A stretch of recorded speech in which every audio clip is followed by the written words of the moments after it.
are conducting this evening's city council meeting as a hybrid. Council is back on the dais and the public is in via Zoom. Chamber is currently closed to the public except for special presentations, public communications, and tonight's public hearing.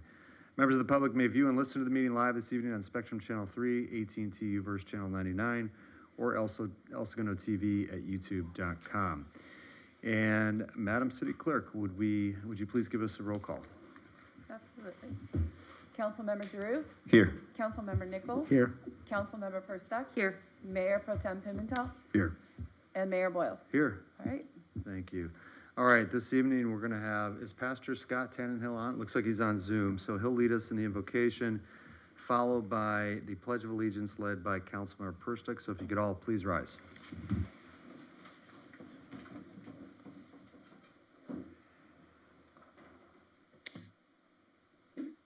Father God, we thank you for City Council of El Segundo and all that you called to serve. Lord, we ask for your guidance and your wisdom. Father, you said if we ask for wisdom, you will give it to us. I believe that, and when we involve you in our lives, you're involved, Lord. So, Father, I thank you for this community. I thank you for the leadership, Lord. I ask just for a really smooth and productive meeting this evening, and your blessing upon these, your servants for El Segundo. And we give thanks in the name of Jesus. Amen. Please join me to say the pledge in honor of all the men and women who died today, 8 years ago from murder. I pledge allegiance to the flag of the United States of America and to the republic for which it stands, one nation, under God, indivisible, for liberty and justice for all.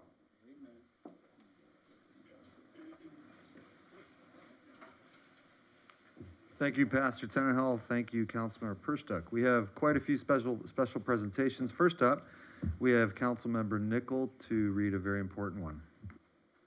Thank you, Mr. Mayor. Ainsley Gulden is with us tonight. Ainsley, everyone knows she's here in the front row, Eagle Scout candidate. So I have a commendation here for you, and we'll hand it to you after I'm through. Whereas Ainsley Gulden, Eagle Scout candidate and model El Segundo youth, was inspired to bring holiday cheer to her community for all ages to enjoy.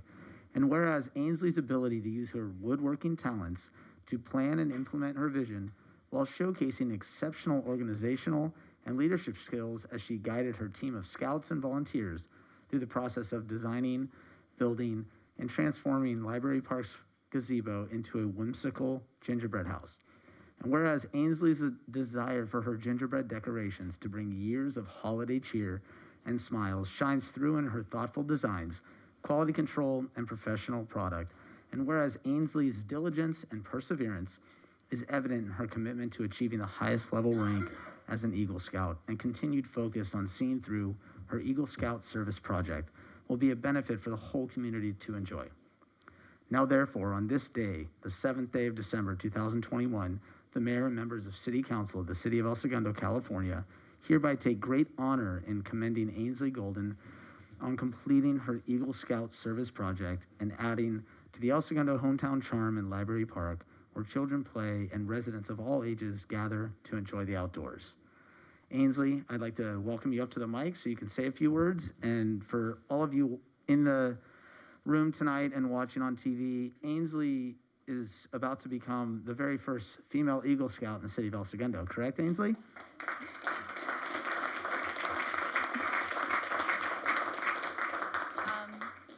Yeah, I'm a couple months from that, but I plan to be soon. So,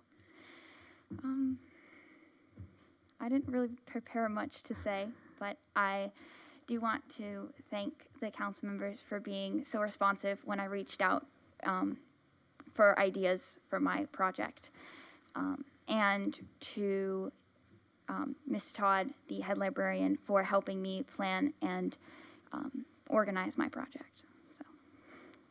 So. And can you tell everyone a little bit about your project and maybe when they can stop by and see it? So my project involves candy and gingerbread men decorating the gazebo in the center of Library Park, and the best times to see it would be during the day because there's not much light at night currently. there's no lights on the decorations yet, so. Is the intention to have those decorations placed on the gazebo annually? Yeah, we used exterior paint and like primer to make sure that it could stand many years. So we're going to need another Eagle Scout next year to work on a lighting plan to light Ainsley's decorations. Potentially. Yes, I like it. Well, you guys, should we go down and get a picture?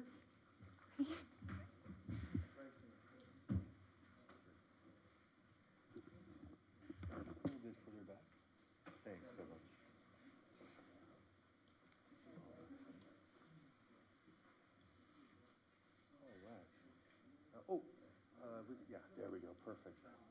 Perfect balance. Love it. Thank you so much. Here we go. 1, 2, and one more. And one more, please.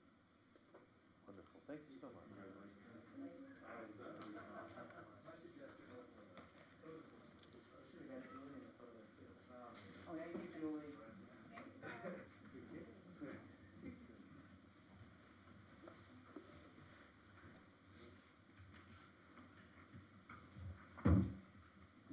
All right, thank you, Councilman Nickel. Next up, we have Councilmember Drew reading, Councilmember Perstuck on Candy Cane. No, it is you, isn't it? Yes, the new guy gets the Candy Cane Lane proclamation.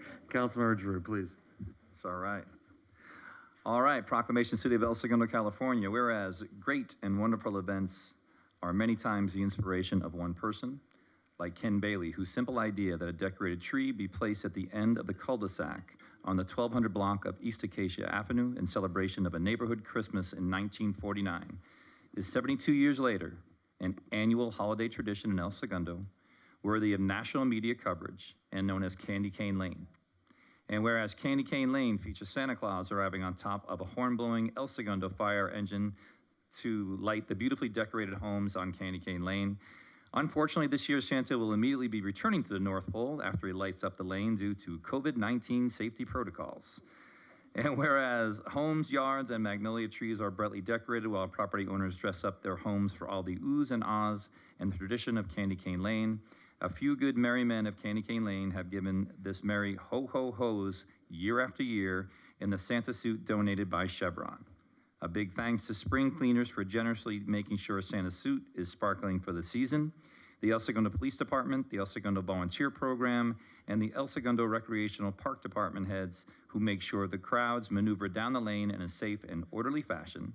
And whereas, lest we forget, we herein list the names of the folks that are synonymous with Candy Cane Lane: Ayers, Klingemans, Stocks, Esdens, Sales, McEwen, Lees, Moores, Turnbulls, McCulloughs, DeLambertis, Guidons, Laughlin and Bar Mitchells, Gans, Hudspeth, Harts, Dukakis, Brunenkans, Phillips, Stoser and Zetto, Leeches, Kells, Wongs, Schlendering, Wisniakowski, Armacost, and Hoggs. I apologize if I butchered any one of those. Now, therefore, on the 7th day of December 2021, the mayor and members of the City Council of the City of El Segundo, California, proclaimed the 1200 block of East Acacia Avenue as Candy Cane Lane from December 11th, 2021 at 7 p.m.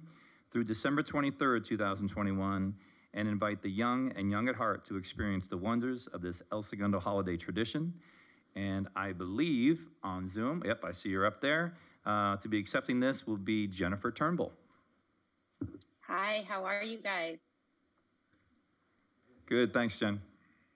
Thank you. Thank you. You did a great job on all the names. Super excited for this year. We're glad to be back with a little bit of modifications due to COVID-19 safety protocols. And I just wanted to extend a huge thank you to all the help and support for this year with a expected larger crowd. We've got a ton of people already strolling down the lane, and it's dark out here, but it doesn't keep anyone away. So thank you for the help and the support this year. Thank you, Jen. All right, thank you. Well done, Councilmember Giroux. You did a great job on that. Tough one to read. Okay, next up we have the annual holiday parade, and Councilmember Perstuck's going to read that one. And just also, I want to congratulate Ainsley on her Eagle Scout, but also recognize that today, not only did we award the first recognize the first Eagle Scout from a female, we swore in our first female fire chief. So that was a win-win for El Segundo. So congratulations. You're in great company.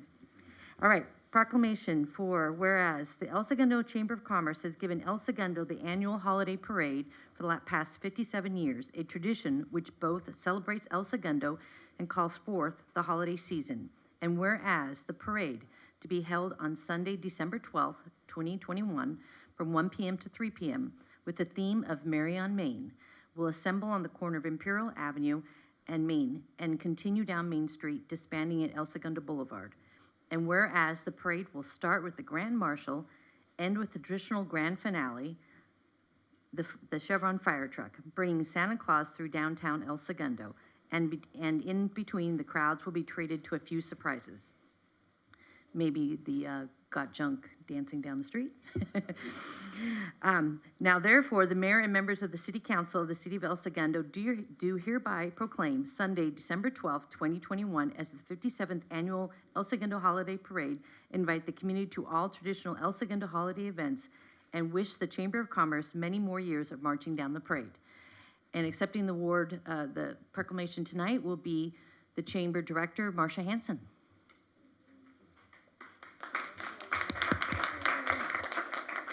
Thank you very much. Mayor Boyles, members of the City Council. On behalf of the El Segundo Chamber, we want to thank you for your support of the 57th Annual Holiday Parade. How exciting is it? We're back, after a year off. This is exciting. The Chamber truly enjoys the partnership we have with the city in putting on this community tradition.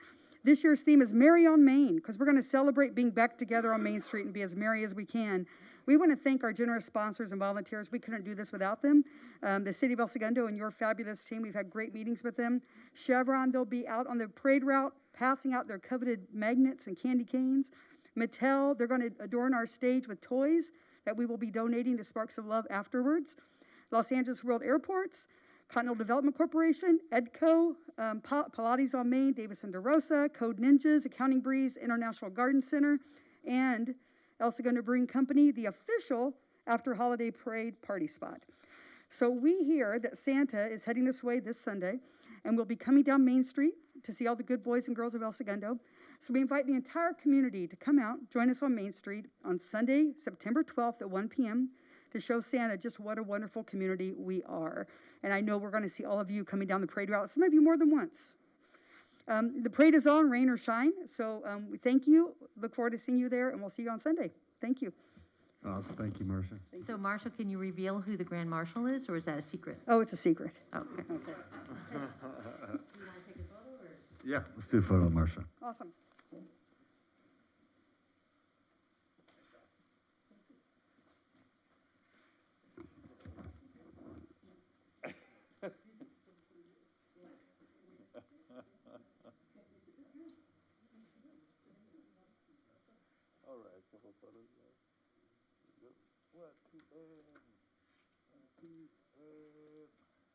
That's a big smile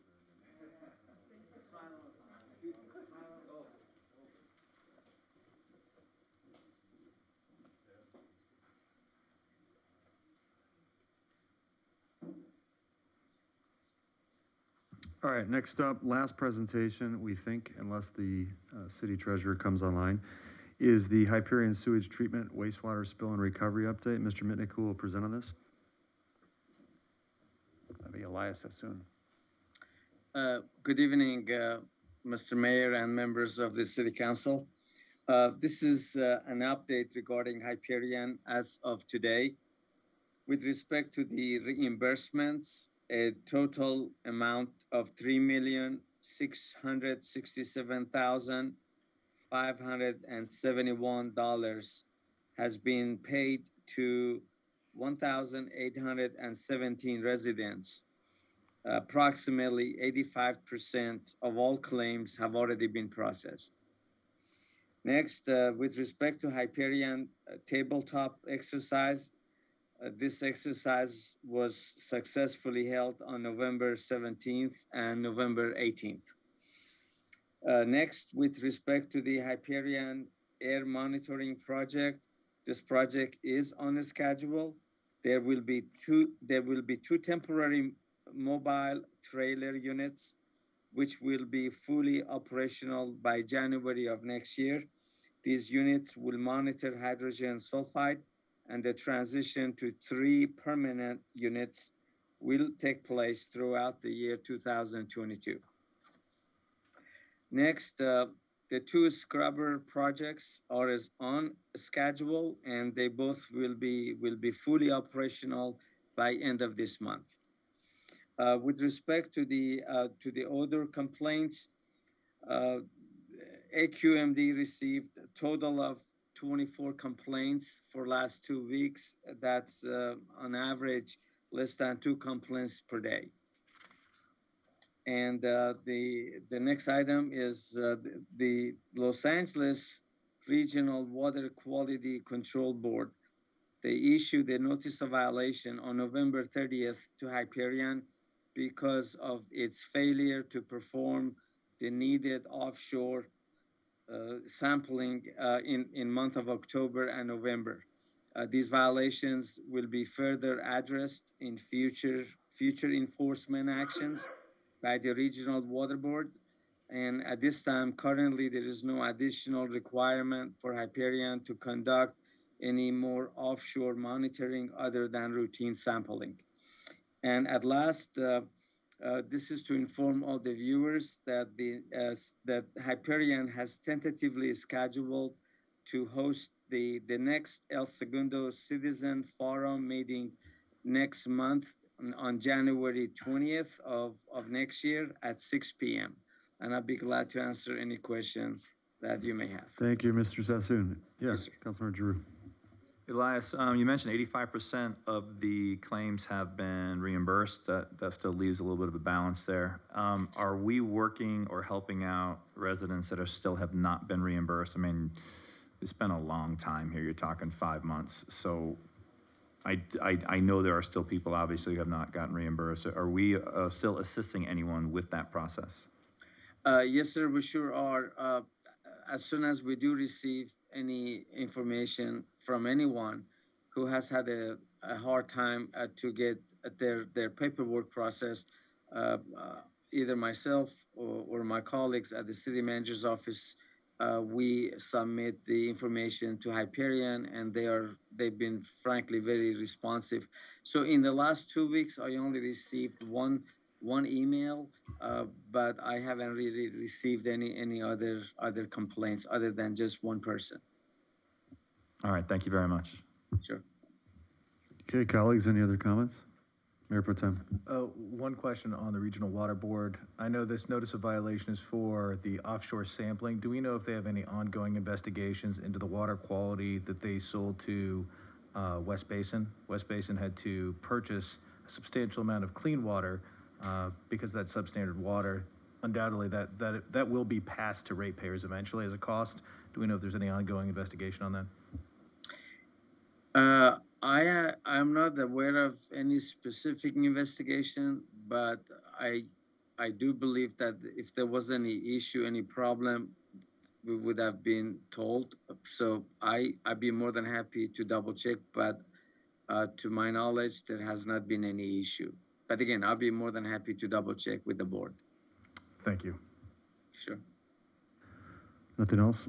Okay, Elias, I just want to say thank you. I know it's not a strategic priority for you at all. You've got a tremendous workload ahead of you in Public Works, and you've been dealt this curveball. And so we appreciate everything you've done to address this, which is totally outside your normal course of work. So thank you. Oh, you're quite welcome. Thank you so much. Appreciate your time. Next up, public communications. So I'm just going to quickly poll the audience. Who is here? If you could raise your hands if you're here to speak in public communications. Anyone? One. You have cards. You have 3. So there's only 3 people in total. Does that look right? Okay, good. And then, Madam Clerk, do we have anyone on Zoom yet that we know that would like to speak? And also see the city treasurer is up there. Do we want to allow him the opportunity to present now before we go to public communications, Scott? I think you should do public communications. Okay, we'll do public communications first. Okay. Mr. Mayor? Yeah, Scott. Mr. Mayor, members of the council, for clarification, if individuals want to speak on the public hearing item involving the Raytheon/Chargers project, they may want to wait to that item, just for clarification. Okay, so who would like to speak on the Raytheon item? Same people, all three? Okay. So is there anyone, Tracy, there that noted something other than the Raytheon item? I have a Francine. It says item C6. Frank, item C6. Raytheon, okay. That's 16. All right, I guess everybody's here for public hearing, so. Is Okay. there anyone on Zoom that would like to speak? If so, please raise your hand. Doesn't look like it. Looks like Does staff not. and electeds. Okay. Nope. All right, so we're going to go to Matthew Robinson, the city treasurer, with the presentation. We'll close public communications, and we're going to go to his, and then we'll address the comments related to Raytheon when that item comes up. Okay, so we're closing public communication. Mr. Robinson, take it away. All right. And this is item, let's see, which item number is this? The 20, Investment Portfolio Report for September 2021. Matt, the floor is yours. All right, sharing my screen. All right, so I've got two things to show today. The first one is just the typical investment report, and there really hasn't been much changes over the last quarter. We're still kind of in a wait and see approach, and rates have started to go up. Or they went up significantly for the first part of the quarter, and then have come back down. But more or less, the portfolio looks similar to the way it did last quarter. So I'm just going to hit some of the high points and then go on to some other thing that I wanted you guys to talk about, or at least to think about for a little bit. So again, most of our cash is in LAIF, which is earning roughly 20 basis points. You know, we haven't really been making any investments since I think June of this year, and the plan is to try to line those up with our POBs, because that's kind of one of our biggest outlays. Let's see. I'm trying to move past this. I think that some of the high points that are most important for this are, I guess, interest received. You can see kind of where we've been getting interest, about $100,000 a month. And again, that's pretty heavily heavily focused on the last quarter, or the last month and the first month of the quarter. Compliance is obviously an issue. We want to make sure that we're within our max and min weights according to guidelines, and you can see all of those are pretty well positioned. And then all of our ratings, at time of purchase, we need to be investment grade, or actually we need to be better than investment grade. We need to be better than BBB+, and you can see that we added the Moody rating in here as well, because we have to be either or. And you can see that everything looks pretty good, and there were no new purchases to address, but if there is any BBBs, then those were purchased when they were higher than BBBs. Let's see. I think one of the bigger things I also wanted to bring up, because I'm going to end up talking about it a little bit. Actually, it's the historic drawdowns. I'm going to bring this up in a little bit, but more or less, I wanted to kind of focus on, you know, where we've been and what our liquidity needs are, because of something, a proposal that I'm hoping to go through. Yields have picked up quite a bit. Where is it? So you can see that over the last quarter, they've ticked up, and then actually in October, go to October here,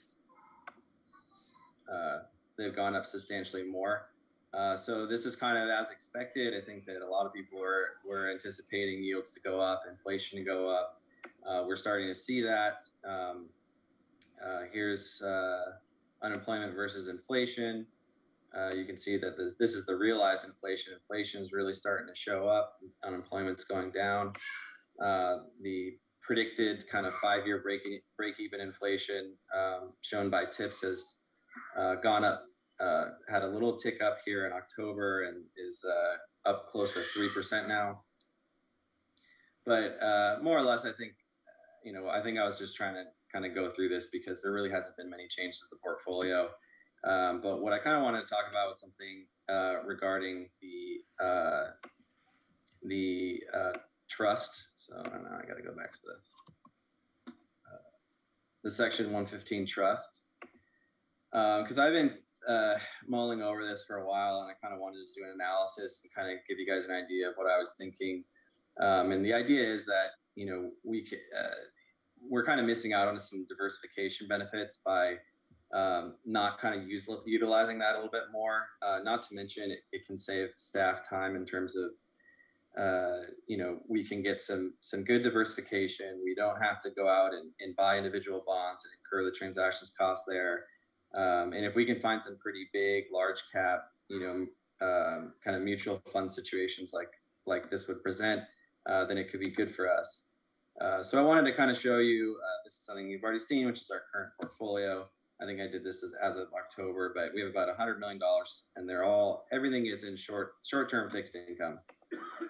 The PARS 115 Trust has about $5 million in there, and Joe and staff started allocating there throughout the last, I don't know, 5 or so years. And we've had a pretty good return on that. And this is how it's allocated. And I guess what I'm kind of trying to think about is, what if we allocated a little bit more and kind of saw this as an extension of the Treasury portfolio? And the reason for that is because in a lot of ways, due to the mathematics and just the laws of diversification, we can actually add more of an allocation to this trust, and at the same time lower our portfolio risk, which on the surface would sound like, you know, it can't happen. We're going into more risky assets, so, you know, how can it be possible that our risk is going down? But I'm going to show you kind of how that works, and it may be just a review for a number of you, but more or less, if you kind of look at this as a combined portfolio, it's about $105 million, and, you know, a very small portion in equities, a very small portion in international equities, and that's due to kind of where that PARS allocation is. So a bit about diversification. Famous quote from Harry Markowitz, who's a Nobel Prize winning economist, that diversification is the only free lunch in finance. And so I'm kind of, again, trying to address this through this, and then also, I believe probably the next time I present, I'm going to want to talk about getting into some diversified fixed income mutual funds. So anyway, this is how diversification is a free lunch, and that is basically, you know, if you think about asset A as being our bond portfolio, it has lower risk, it has lower expected return. We have our stocks that are in that PARS trust, higher expected return, higher risk. And because of the way the risk of the portfolio is computed, and this is a law, I mean, this plays out in real life. If the correlation between the two assets is negative or even zero, you can see that if you start allocating towards asset B, you actually decrease risk and increase your expected return. So that's provided that, you know, the two portfolios have a less than or equal to zero correlation between them. So just to kind of show you what the correlation has been over the last 30 or so years between short-term bonds, which is what we're in, and then a lot of the big kind of, you know, this is large cap domestic, large cap international, emerging markets. You can see the correlation is pretty heavily negative for all of them. So that would kind of lend to the idea that, you know, if we add a little bit more equities to this portfolio, we could decrease risk, increase return, and also, I guess, kind of hedge against, you know, we would have this in that PARS trust and potentially, obviously, be able to use it for that purpose if needed. So here's a kind of a simple back test between 3 different portfolios to kind of show how this actually would play out. So if you just had a 100% short-term treasury portfolio, which is kind of almost what we're doing right now, I compared it against one that has a small amount of U.S. stocks, small amount of international stocks, and then the treasuries. This is kind of what we're currently in. And then this is somewhat of a proposal, which is not all that different from what we have currently, but it would essentially be doubling what we're putting in that PARS currently.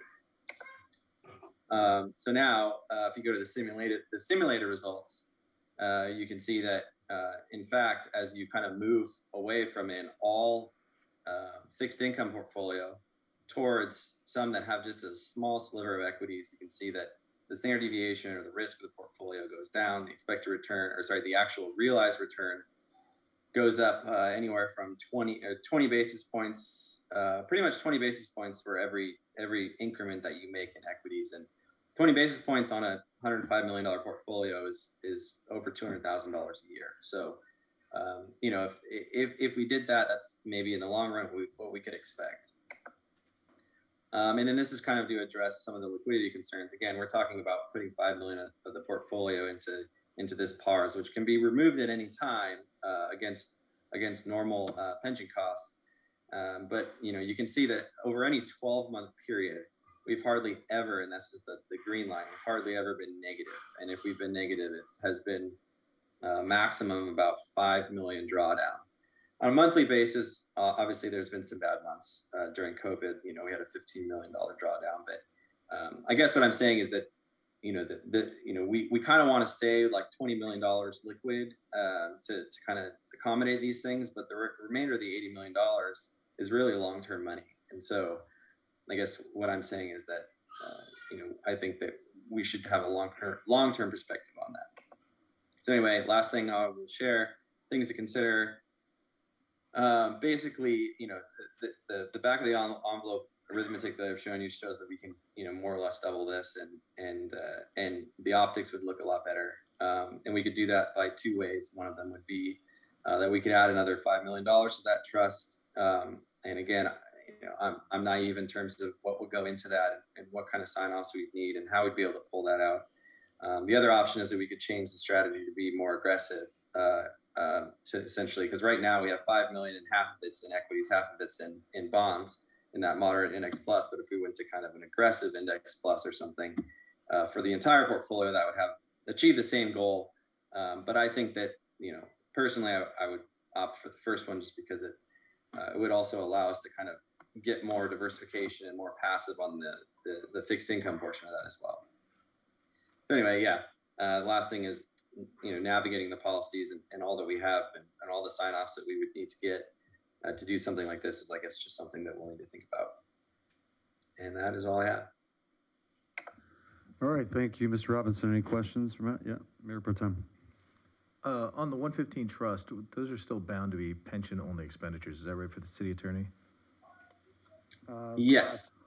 So do we risk, right now we look to strand assets till the early 2030s, and then we go largely pepper after 2038. If we were to double down on our 115, would we risk having a pool of assets that with nowhere to spend them, or would they be stranded in the equivalent of being a rainy day fund that we may not need? Yeah, potentially. I mean, that's something that the finance department and the treasurer need to look at is what percentage is funded and how much is available. I mean, you don't want to overinvest in that and not be able to utilize the funds. But I don't know where that breaking point is. Yeah, my knowledge of this, and I'm sure Joe will chime in as well, but is that we can use this for normal costs, and our normal costs are anticipated to be about $5 million a year, and they're going up because of what CalPERS just did, right? So, you know, if it's $5 million a year, and then the rules of that trust, which I actually hopped on the phone with them, the rules are that you can actually take 2 years worth, so the prior 2 years. So as long as, you know, we could theoretically have 10 million in there and then be able to withdraw it, you know, in the blink of an eye for the prior 2 years normal costs. So anyway, and at the worst, you know, 3 years if that's the case. But again, you know, our liquidity needs wouldn't make me think that we would just need to all of a sudden liquidate all these things. Joe, anything? Before you go, Joe, I was thinking that this is getting into the depths of something that we should agendize and then bring it back. Mr. Hensley, would you not agree? There's a decision to be made, yes. Yeah. So this could be a case for the finance subcommittee, right? Yeah. Yes. So I just want to say thank you, Mr. Robinson, for bringing this to our attention. I think it's fantastic, and I think it's something that we should agendize and discuss when you and Joe have had an opportunity to go through all the nuts and bolts of it, and then come back with a normal, you know, staff report and maybe we could even talk about it at the subcommittee prior to bringing it to council. But thank you for bringing it to our attention. I think it's fantastic. Thanks. All right. Yeah, thank you, Matt. Appreciate it. Okay, we're gonna move on to procedural motions, item A. Do we have a motion to read all ordinances and resolutions by title only? Giroux, so moved. Thank you. Do we have a second? Nichols, second. Madam Clerk, would you please do a vote? Councilmember Giroux. Yes. Councilmember Nichol. Aye. Councilmember Perstuck. Yes. Mayor Pro Tem Pimentel. Yes. Mayor Boyle. Yes. Passes 5-0. Great, thank you. All right, on to consent. Do we have any polls? Yes, but I don't know how to change my screen thing yet. Sorry. Number The Number eight, investigation one, I think is item Yeah. 6. eight. Eight. Notice of completion of the utility verification investigation. Okay. Any other polls? I wanted to pull item number 13. Okay, 50. thank you. That's on public. Oh, yeah, that's beyond consent. It ends with. No, she said item- 13. Consent ends at 14. 13. The lucky number 13. I Oh, yeah, apologize. you're right. Okay, so Carol, 13. Any others? Okay, do we have a motion to approve items, let's see, 5, 6, 7, 9, 10, 11, 12, and 14? Giroux, so moved. Thank you. Do we have a second? Persick, second. All right, Madam Clerk, would you please take a vote? Councilmember Giroux. Yes. Councilmember Nichol. Aye. Councilmember Perstuck. Yes. Mayor Pro Tem Pimentel. Yes. Mayor Boyle. Yes. Passes 5-0 with the exception of the two that you mentioned. Great, thank you, Madam Clerk. All right, Mayor Pro Tem, you want to read number 8? Item number 8 is notice of completion of the utility verification and investigation services project. And my point on this, I believe, will tie in neatly with Councilmember Pierstick's pull on 13. That is a $95,000 a year project that we do every year with the assumption of that's what it costs to verify utilities. We put an enormous amount of effort and emphasis into spending tax dollars wisely. And I think this speaks very well to the scoping and management of our Public Works Department, that this came in almost $40,000 under budget. Excuse me, $30,000, it was 40% under budget. And that is something that project after project after project in this calendar year, they have delivered on time and under budget. And I think we'd be remiss in, just because this is a smaller item and one that we see every year, not appreciating the level of effort that goes in to holding these contracts to a tight standard. So thank you to Elias, and with that, I will move approval. Thank you. Do we have a second? Persick, second. Great. All right, Madam Clerk, would you please do a vote? Councilmember Giroux. Yes. Councilmember Nichol. Aye. Councilmember Perstuck. Yes. Mayor Pro Tem Pimentel. Yes. Mayor Boyle. Yes. Okay, thank you. Carol, item 13. Yes, so in the lines of Councilmember Pimentel was mentioning, I just wanted to recognize Joe and the team for, we received this award for financial reporting. They've done a tremendous amount of work in ensuring that we're constantly looking at our financials in a manner that to help offset any type of potential loss. And I just want to commend you, Joe, and your team on everything you've done to ensure that we have our laser focus on ensuring that we're getting our debt down. And I know you've saved us millions of dollars, so thank you very much. Correct me if I'm wrong, there were two minor findings in that entire audit, which is a fraction of what they once were. Yeah. Joe, do you want to say a word? Yes, I want to thank council for your support. Wouldn't be possible without your unwavering support. And city manager, Mr. Mitnick, for his support as well. And thank you for my fabulous team. Mr. Mayor. Yeah, Mr. Mitnick. Thank you, Joe. Mr. Mayor, members of the council, if I may interject, but Joe's hopefully still watching. So the Government Finance Officers Association of North America, Canada, and the United States, they do recognize local governments for outstanding reporting and budgeting and various practices. So it's nice that we have this. I just want to remind the council and Joe that the amount of financial improvements Joe and his team have brought to the organization over the last several years is incredible. If you look back to where we were when he was brought in to where we are, and you think about where we're going. So Joe, your work here is right in mid stride. He's just getting started, and we look forward to supporting him for many years to come. Thank you. All right, thank you. And Councilmember Perstuck, would you like to move approval of So 13? Okay, we have first, we have a second. Giroux, second. Thank you. Madam Clerk, would you please take a vote? Councilmember Giroux. Yes. Councilmember Nichol. Aye. Councilmember Perstuck. Yes. Mayor Pro Tem Pimentel. Yes. Mayor Boyle. Yes. 5-0. Thank you. All right, public hearing item 15 is being continued until January 18th, next council meeting then. Won't be our next meeting, two meetings from now. And then item 16, proposed Los Angeles Chargers headquarters and training facility development and Raytheon storage facility relocation, 2000 East El Segundo Boulevard. And let's see. There are several items before us on this, and this is the time and place here to fix for a public hearing regarding the proposed LA Chargers headquarters and training facility development and Raytheon storage facility relocation. City clerk, was proper notice of the hearing given in a timely manner? Yes, it was. Great. Has any written communication been received regarding this public hearing? Yes, it has. Thank you. And the public hearing is now open. I see Mr. Allen ready to present. Mr. Mitnick? Yes. May I just note for the record, the written communications were made part of the agenda materials and are all available online?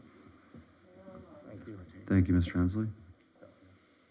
Also, there's the ex parte communications between council members and the developers are also online as far as disclosures. Thank you. Great, thank you. All right, Mr. Mitnick, back to you. Okay, Mr. Mayor, members of the council, so this item has already been in front of the Planning Commission. You're aware of that, the recommendations in the report.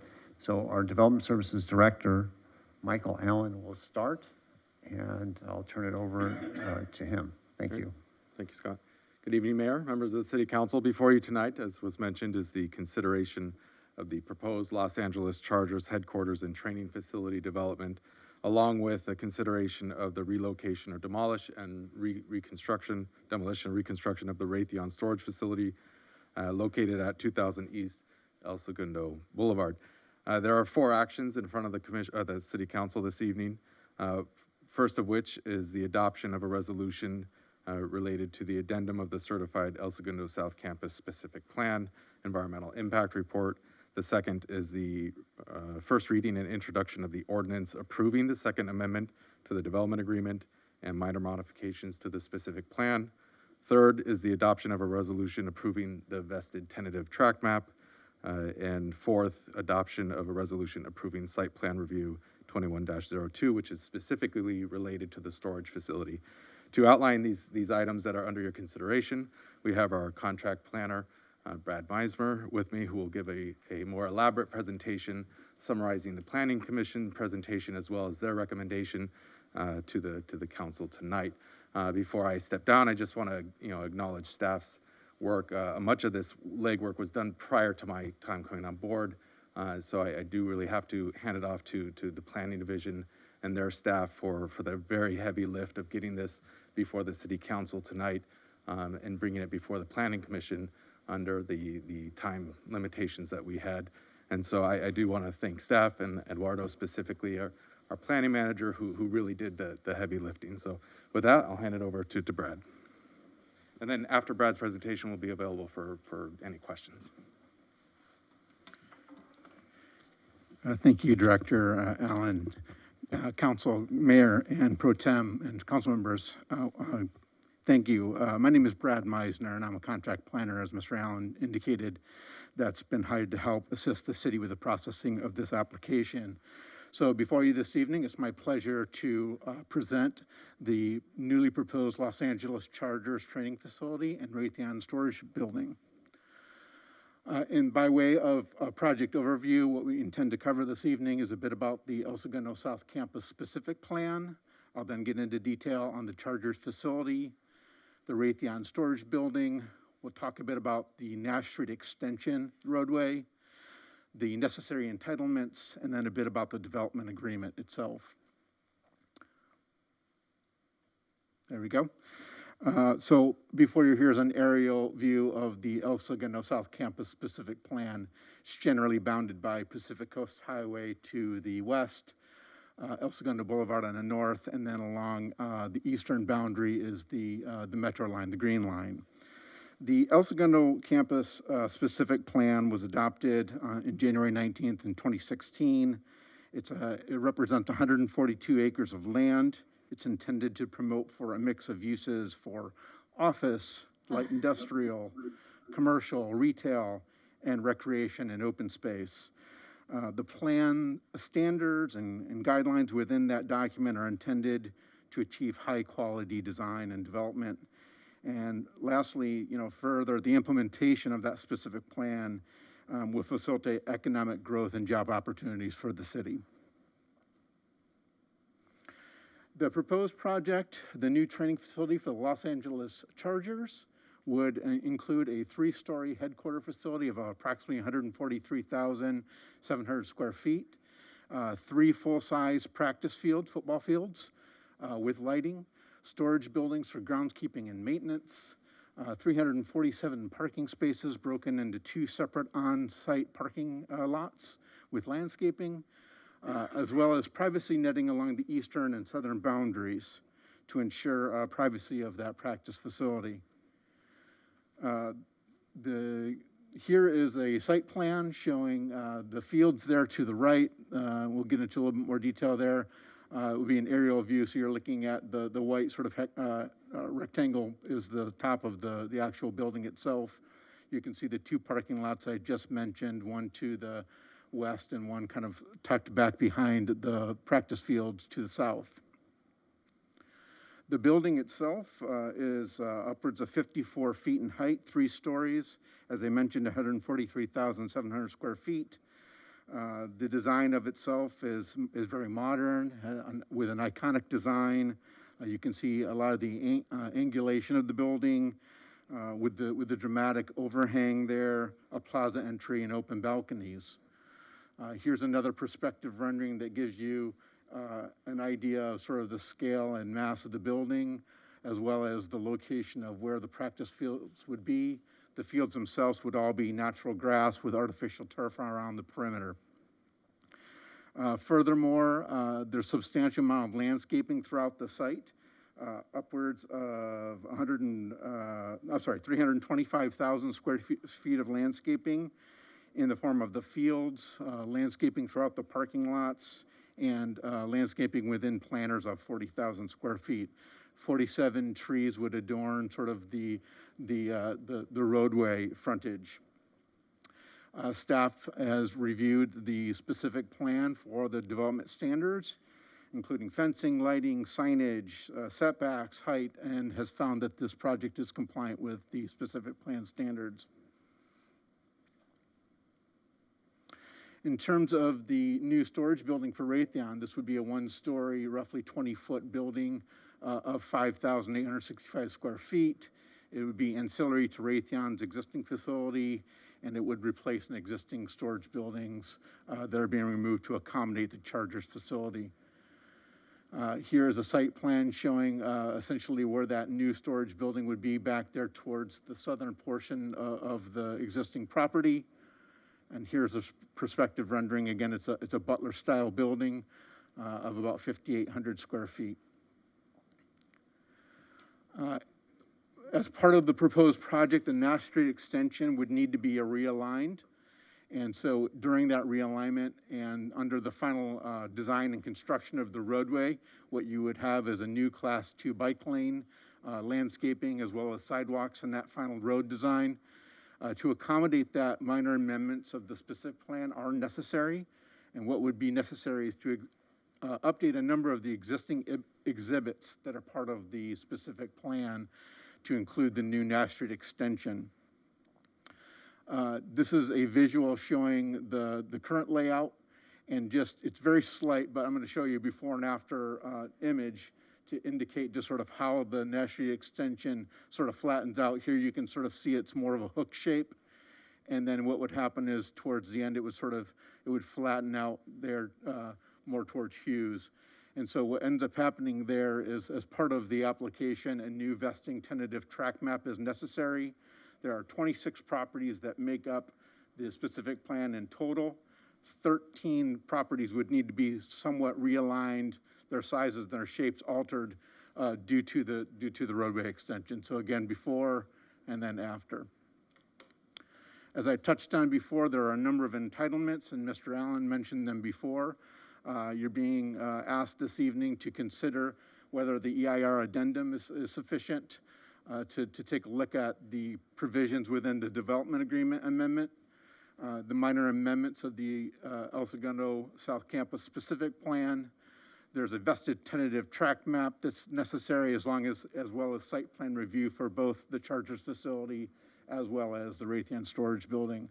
In terms of the tentative track map, as I mentioned before, again, the lots change roughly from this configuration here, and then some of the lots change to this configuration here. So that's all picked up in the final map that would be part of the project. As far as the EIR addendum is concerned, there was an original environmental impact report that was prepared for the specific plan back in 2015. This proposed project is less intensive than what was studied for the original EIR. So the EIR addendum is an appropriate use of under CEQA, under the CEQA guidelines for analyzing the potential impacts from the proposed project. The analysis found that there would be no new environmental impacts that would result from the proposed project, and that all the mitigation measures that were previously identified in the EIR for the specific plan remain in place. In terms of the development agreement, the existing DA does require that 7.54 acres of recreation area and the construction of Nass Street and Continental Boulevard extensions are required when any development occurs within Phase 4. In Phase 4 of this project, the Raytheon building would be built in that Phase 4, which triggers those provisions within the development agreement. As part of the development agreement negotiations, there has been a proposed amendment, and that would be to delay the construction of Continental Boulevard extension, and then also delay the implementation of the recreational field obligation until there's a sale of another property in either Phase 3 or Phase 4. For that, the applicant has proposed monetary contributions to the city, specifically $3 million paid over 3 different payments for the restoration of the plunge facility. Furthermore, access and use of the Raytheon's existing facilities is proposed, where the city could schedule activity outside of the normal operating hours through a written agreement.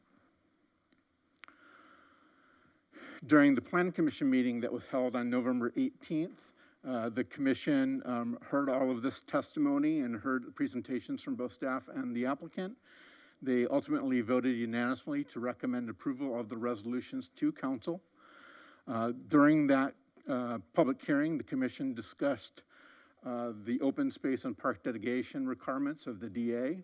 And ultimately, what the commission decided to do was to recommend to council that there's a condition requiring Raytheon to commit to either section 9.2 or 9.3 of the development agreement prior to the issuance of the building permit for the Butler building. And we can talk about that in more depth in a moment.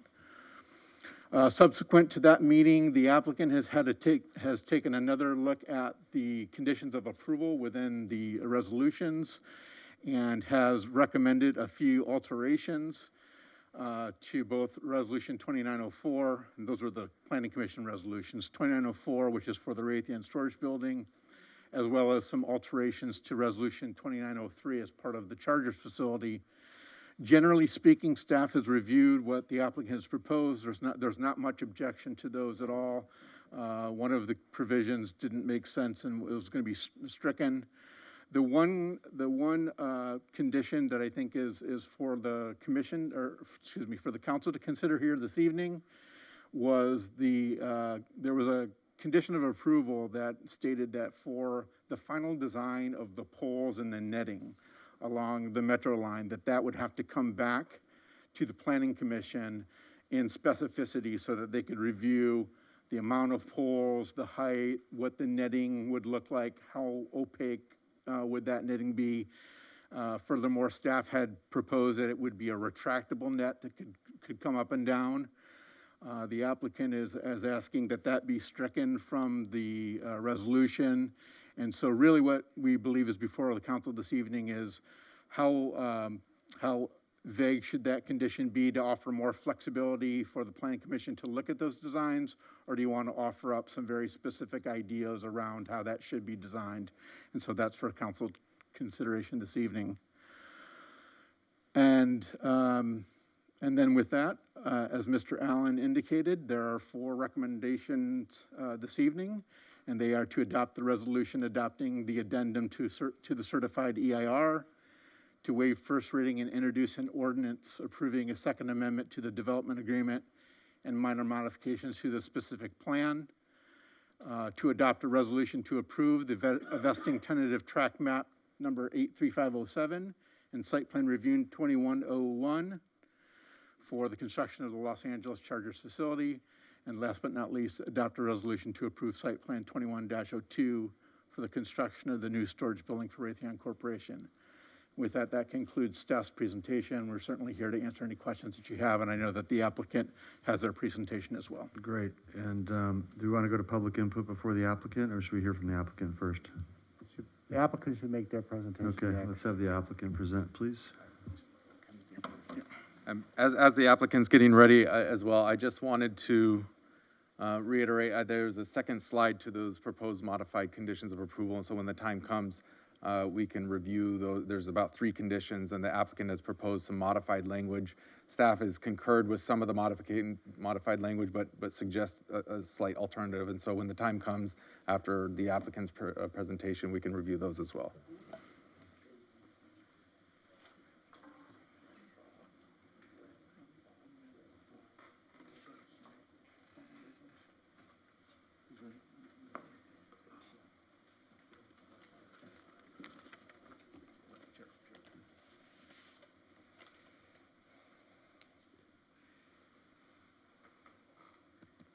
This is permitted when I'm speaking? Technically no, but feel free.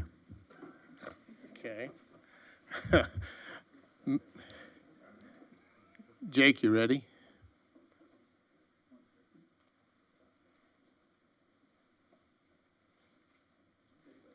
Okay, thanks. Mayor Boyles, council members, good evening.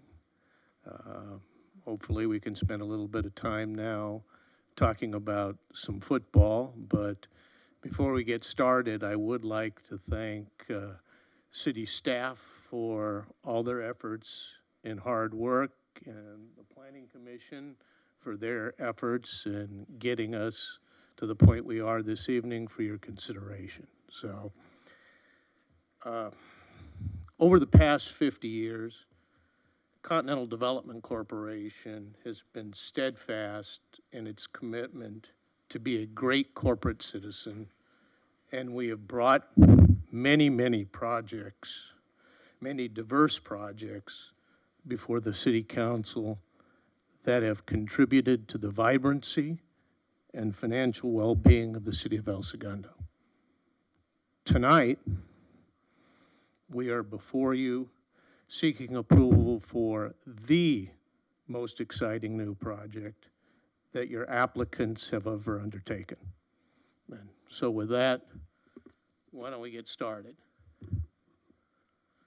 Jack, you want to go back to the other slide? Again, we will have folks up here talking to council in more detail about the specifics of the project and the programming for the project, but generally speaking, you've got 143,000 square foot 3-story building at the south side of the project with 3 full-size football fields to the north. Go ahead.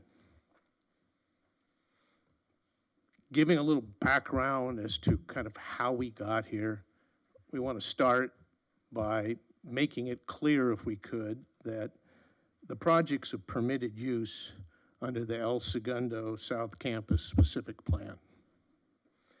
And as we engaged with the Chargers, after the Chargers had done an extensive search throughout the entire basin to find the spot that they felt best suited their needs for their new corporate home, we sat down with them and took a look at their programming needs. And for a National Football League team, those programming needs aren't insignificant. So we've got an elaborate, and as you saw in the rendering, a multifaceted corporate headquarters facility. We've got training facilities within the building. We have 3 regulation-sized practice fields, and the facility has to be at a level to be competitive with the other 32 teams in the National Football League. And because of that, we set out to put together a program that would work for us and work for the Chargers. And we'll have Ron Turner from Gensler Sports speak a little bit later, but I think he'll tell you that we probably went through 20, 30 schematic designs for a proposed layout and site plan, and it became very apparent that the only way we were going to accomplish this was to expand the size of our land parcel from 10 acres to 13 acres. Fortunately, we approached Raytheon,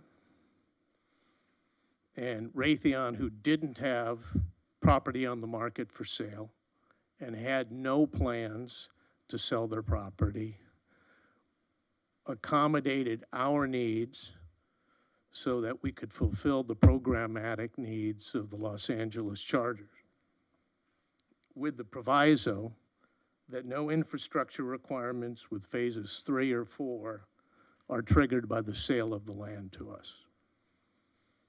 Without Raytheon's embrace of the use, which is critical as it relates to their campus, and without their embrace of the user, the Los Angeles Chargers, along with the sale of the 3 acres, we're not able to bring the Chargers to the city of El Segundo. Jake, you want to go on to the next slide? I want to talk a little bit in general before we get into the specifics, just about some of the larger benefits that come with the new headquarters facility in the city of El Segundo.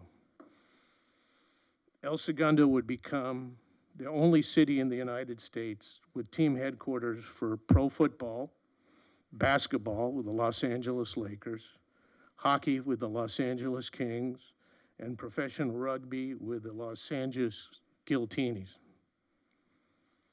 The ongoing fiscal benefits over this long-term lease will include a huge property tax increase from the development of the land, a significant increase in the transient occupancy tax coming to the city of El Segundo, as the team is going to generate throughout the year substantial overnight stays.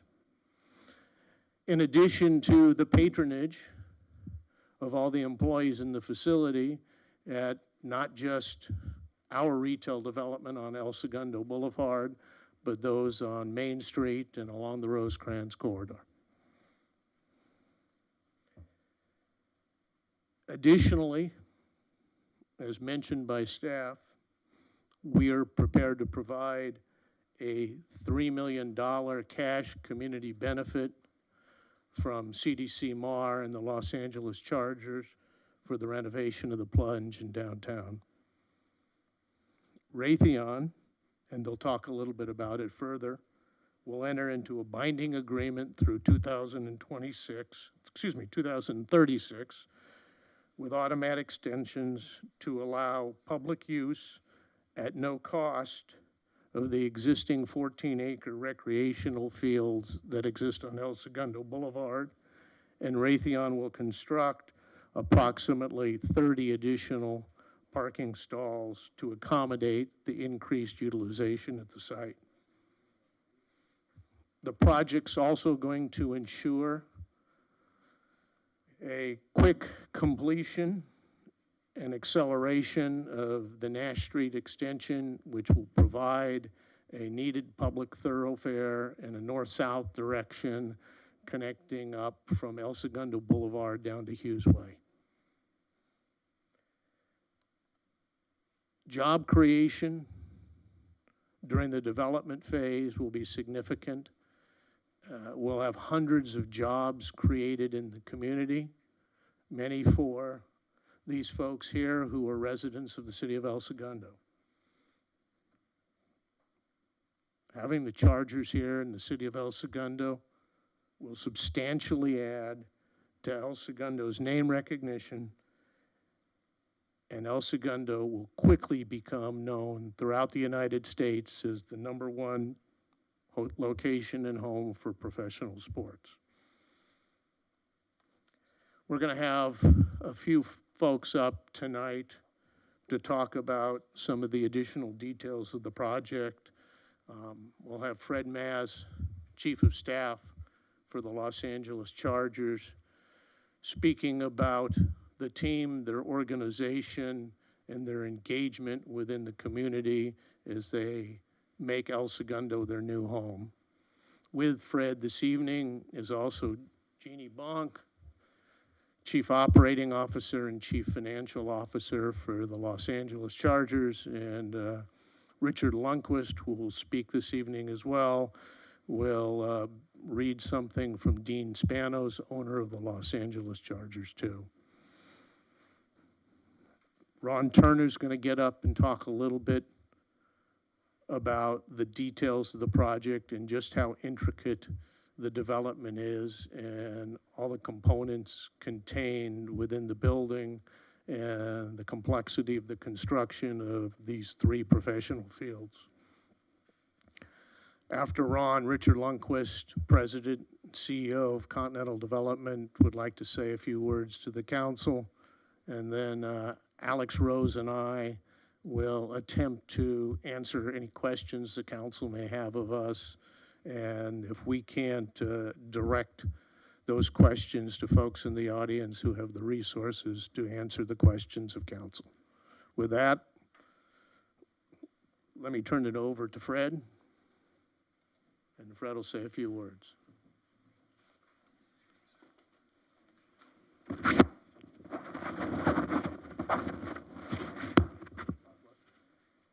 Excuse me, I forgot one. After Fred, Rich Field from Raytheon Technologies, who's the Senior Real Estate Director, will get up and say a few words too. Thank you very much, Bob. Mr. Mayor, distinguished members of the council, it is truly an honor to be here tonight before you on behalf of the Los Angeles Chargers.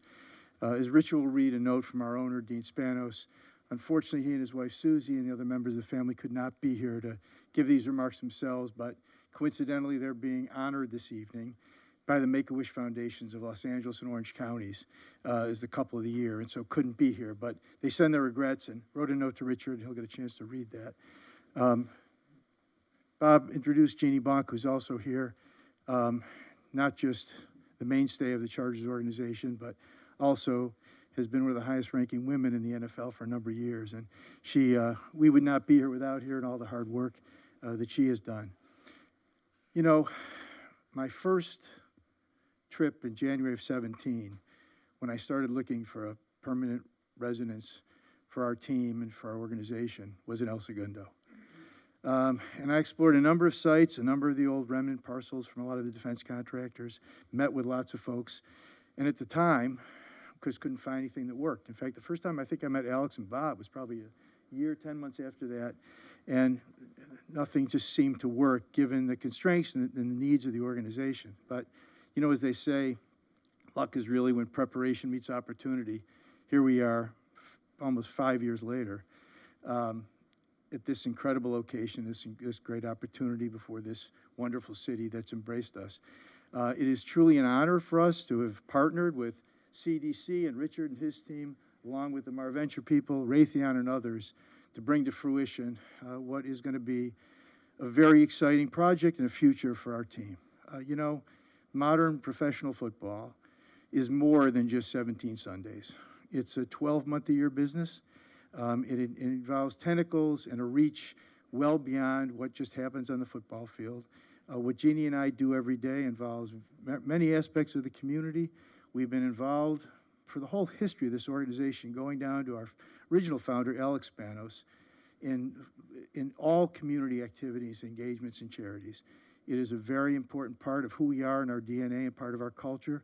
We have been involved going back to our history in San Diego and on to Orange County and LA County in any one of a number of charitable endeavors that we've engaged in, from school sports, from youth activities, family activities, first responders.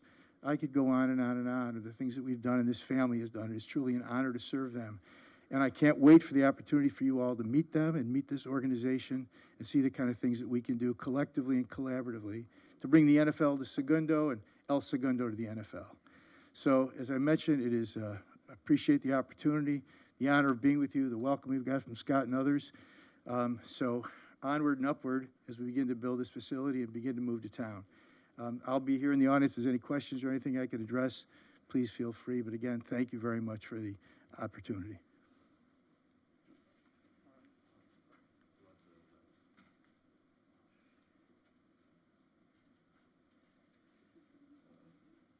Good evening, Mr. Mayor, Council. My name is Ron Turner. I'm a senior architect and partner at Gensler, and we've had the great fortune to be selected to design this project in your great city.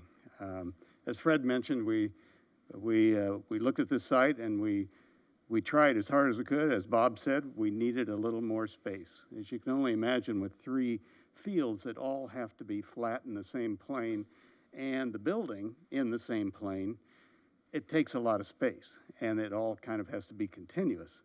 And so we worked really hard to make that happen, and we, as you can see, there's not a lot of additional space on this property except for the buildings, the fields, and the parking. And yet we have enough that we're going to have some beautiful landscaping around this as well. And so we're pretty excited about this, and we think it's a great first major building in the development as you come into this new development. It's going to be a great landmark for that. The building itself, as you can see, sits there. The inspiration for the building, the striking design there, really came from the bolt. I think everybody sees that really quickly.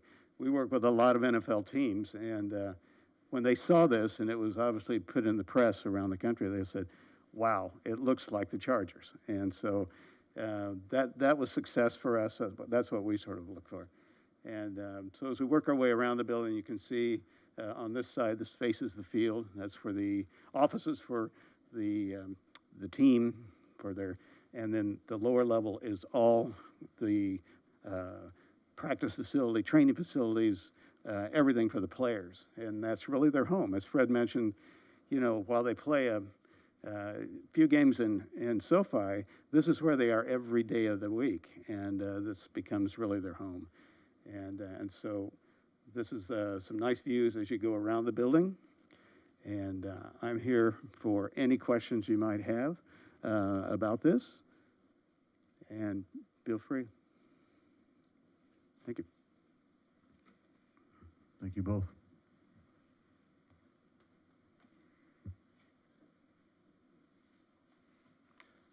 Good evening. Those are really cool renderings, by the way. I just want to appreciate the opportunity to address the council and discuss such an exciting project. Raytheon's legacy in Southern California, and in particular the South Bay, spans more than 5 decades. We trace our roots in the region all the way back to Hughes Aircraft Company. While we are proud of our past here, we are truly excited of our future in El Segundo.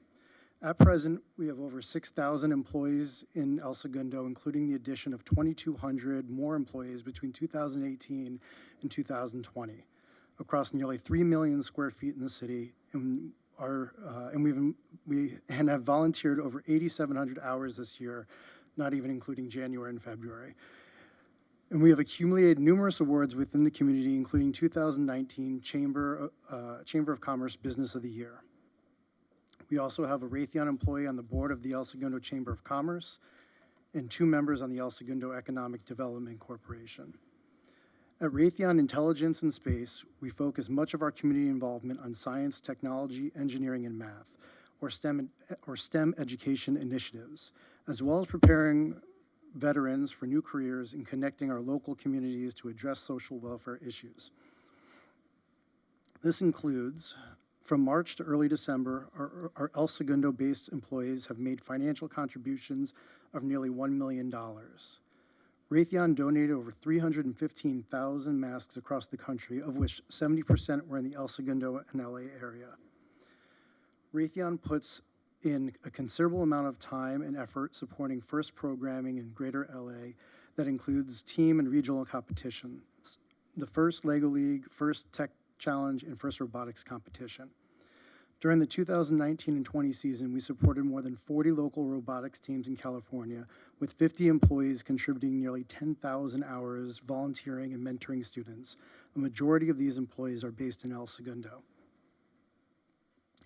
Raytheon provided a grant to the El Segundo Education Foundation to support STEM programming in the El Segundo Unified School District, which has since been boosted by a multi-year, multi-million-dollar grant to FIRST to use across the U.S. and abroad.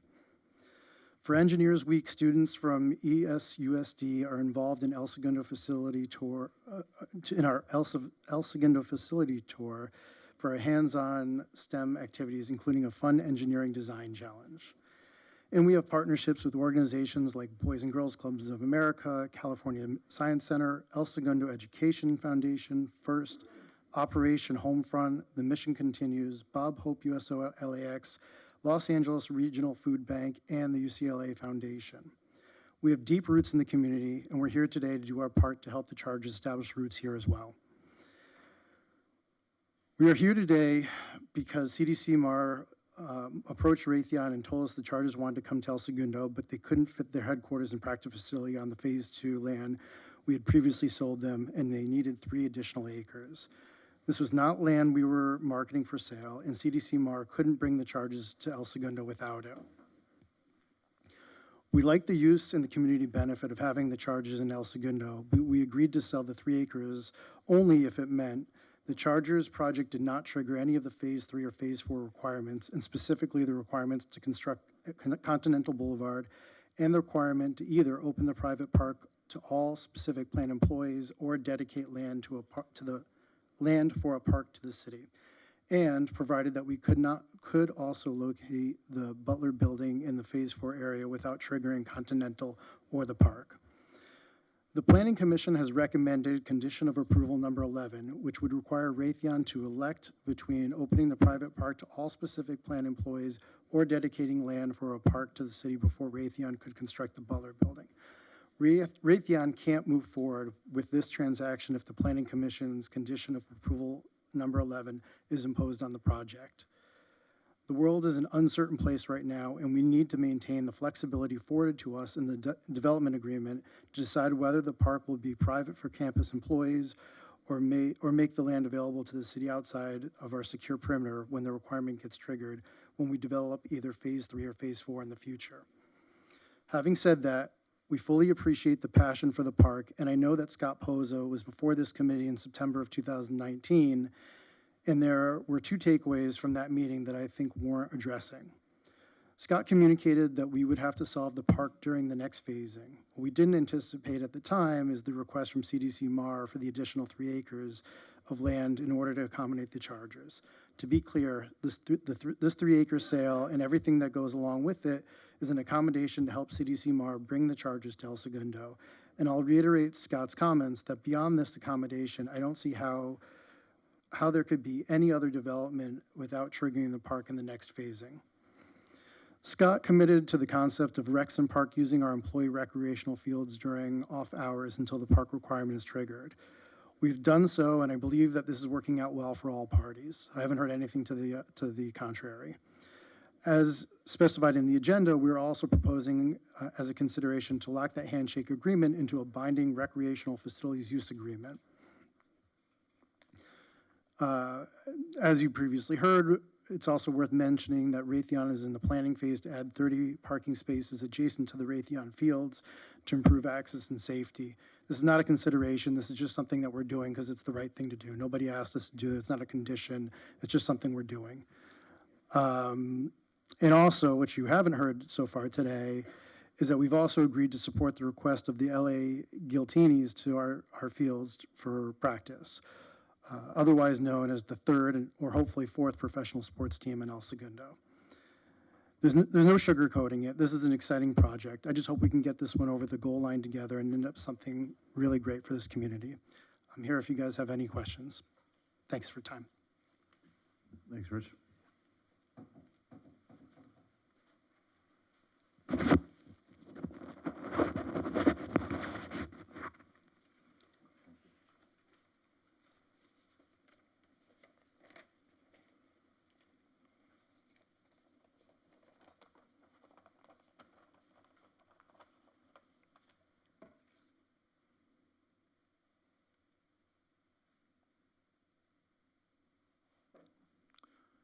Good evening, Mayor Boyles and members of the City Council. My name is Richard Lundquist, and my address is 2041 Rosecrans Avenue, El Segundo. I'm the owner of Continental Development Corporation, and Continental has been headquartered in El Segundo for over 52 years. I'd like to begin by reading this letter from Dean Spanos, the owner and chairman of the board of the Los Angeles Chargers. Dear Richard, please accept my apologies to you and the City Council for my absence. As you know, Susie and I are being recognized by the Make-A-Wish Foundation of Los Angeles and Orange counties this evening and are unfortunately unable to join you. Community engagement is an important part of our organizational heritage, and we look forward to working with you and the council on mutual endeavors in the not-so-distant future. Please know that my family is honored to partner with you, CDC, Mar Ventures, and Raytheon on this exciting project and eager to become part of the greater El Segundo community. This joint endeavor will be much more than an office or training facility. It will truly be our home and all that represents. We cannot wait to embark upon this exciting new chapter of Los Angeles Chargers football. Dean Spanos.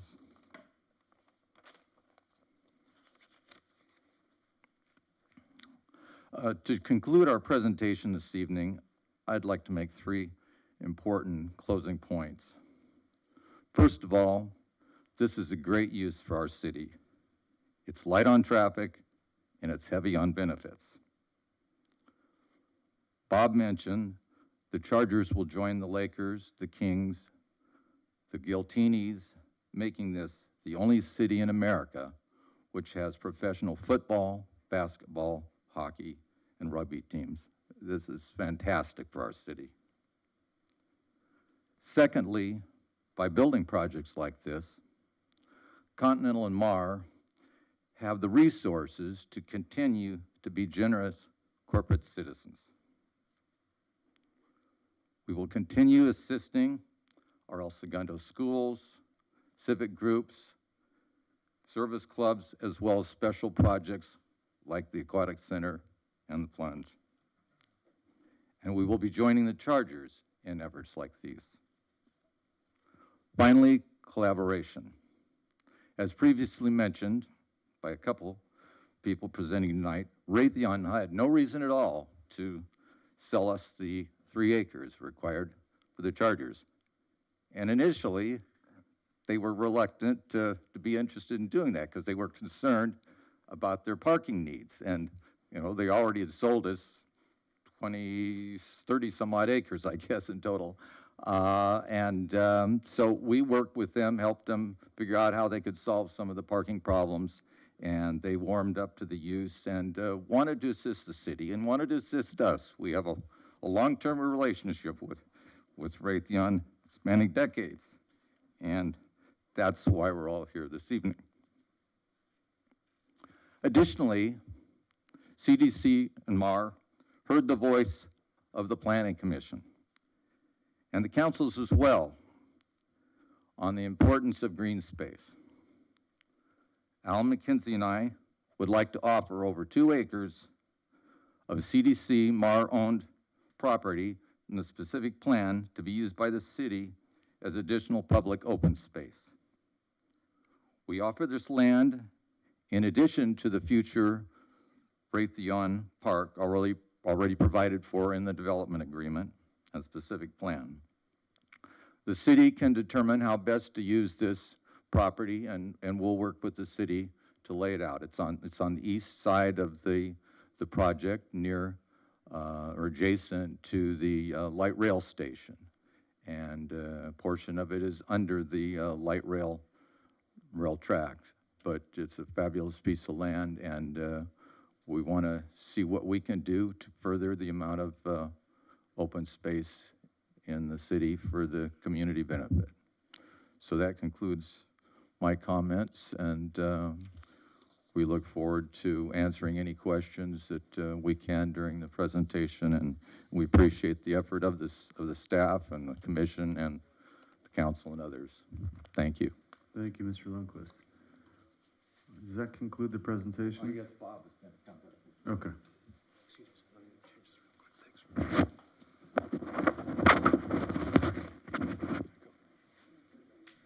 Bob Tarnowski back, and with Alex Rose, we'll try to field any questions the council may have of us. We're gonna go to public input before we start Okay. deliberating.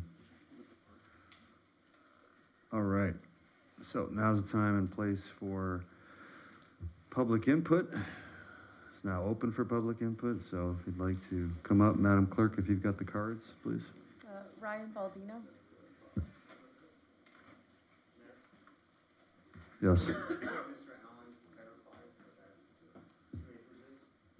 Oh, sure, yeah. Mr. Allen, please. Pleasure. Mr. Schomburner, if you can bring up that single slide with the site plan and the park as was just being explained, it's located along the eastern boundary of the project site. On the slide, you can see in front of you at the bottom of the slide, the proposed chargers facility, and on the eastern border of the project site, the elongated green space, approximately 1,760 feet long, with a range of approximately 90 feet wide, and at the widest at the top there of about 180 feet. And so that is the park space there, the open space that the applicant was just referencing. Okay, we can come back to this one later if the council has questions. Thank you, Mr. Allen, for clarifying. Okay, on to public input. Mr. Baldino. Hi, good evening. My name is Ryan Baldino. I serve on your planning commission. I've done so since 2008. I've been involved with this Raytheon development agreement since the beginning. I sent an email today to express my concerns along with a PowerPoint presentation. I hope you all had an opportunity to review it. I was told today it can't be put up on the screen because it wasn't given to you 24 hours in advance. But if you just leave this up here, I'll deal with this image. The point of that PowerPoint was to remind us that we've lost field space. We're losing parks in our city. With the D.R. Horton development, we lost our Challenger Field. That was built by Beth Morita and her family. That was financed by Beth Morita. That was where our rookie kids went, and that was where the only Challenger League is. Raytheon's been great. They allowed us to use their park now, but I don't know where we're going to get more land for a football field, a soccer field, or a baseball field, which is what we need. You all know we're under great pressure from the state to build more houses in our town, and that's fine. More families, great. Where are those kids going to play? How are we going to guarantee that the family that moves here and pays top dollar is going to have the same Little League experiences that we all enjoyed? That they're going to get to coach AYSO and see their kids play? How are we going to guarantee what's best for the people that live in this town if we don't have land, if we don't have the park? The development agreement has been triggered, and it's great that everyone acknowledges that. But my concern is that if you pass this without the requirement put on the Planning Commission, and again, let me express, in my experience, Mar Ventures, Continental, especially Mr. Lindquist, they've been exemplar community partners. They are the example of how you give back to a community, and I applaud that. But the way this is written, if you don't put this condition on there that requires Raytheon to tell us what they're going to do, and when we renegotiated this last time, we added section 9.3 that says if you don't want to give us the parkland, that's fine. It's required in the development agreement, but if you want to give us something comparable, let's negotiate what that is. And so we're not saying you have to give us that 7.5 acres, because I'll show you, does this work? Is there a laser pointer on this thing? Oh, well, it just doesn't work on a screen. Oh, nice. All right, so the point is, the last slide on my PowerPoint, I went online, I mapped out 7.54 acres, and basically, if you go from those restroom facilities and draw an arch all the way over to the property line and straight down, and you connect to the section where they're donating the land, that's 7.5 acres, okay? That's enough for a full-size baseball field, that's enough for a full-size soccer field, and enough to add parking in there or whatever else we need. It's great if you want to give us this land. We can't use that as a park. There's no parking there. I mean, it's already zoned open green space, so it's a nice gesture, realizing we need more green space, but you're not going to take your kids there and play ball. To me, I mean, I don't see how that furthers what the public benefit is. And if you recall, in 2016, people weren't happy about this deal. People thought we did not get a good deal. The park and the roads are what we're getting. We're getting improved roads, and we're getting 7.5 acres. Again, if they don't want to give us the 7.5 acres, tell us what you want to do. But if you strike that recommendation of the Planning Commission, you're going to allow the chargers to come, which is fine. You're going to allow Raytheon to build into phase 4, which triggers all the conditions, and then they don't have to do a single thing. They can stop. They never sell phase 3, they never develop in phase 4, and we never get the park. That's my fear. We will never get this park if we don't get a commitment now. And I'm not saying when, but how? What is it going to be? How are you going to make sure that Raytheon holds up their side of this development agreement and gives to the people who live in this town what has been negotiated, which is park space? So my concern is you don't have this condition saying before you get to build in phase 4, which triggers all the connecting roads and the dedication of a park outside your fence, which is what it says in 9.2, has to be outside your fence. And as Mr. Poza said, it's got to be in phase 3. So why aren't we drawing that now?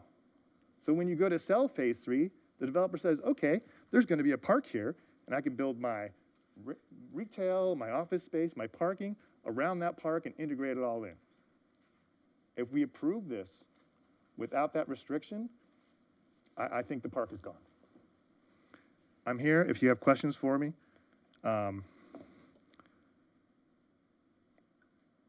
This is the most monumental decision that will affect generations of families. And so I want you, and it's great to talk about name brand recognition, but this is a family-oriented town, and you were elected to take care of the folks who live in this town. And it's great to be business-friendly, but let's also be mindful of those folks who can't speak for themselves, all right? Thank you, guys. Thanks, Mr. Baldino.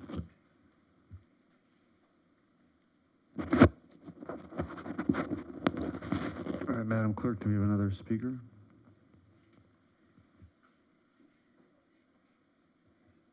Raphael Pimentel.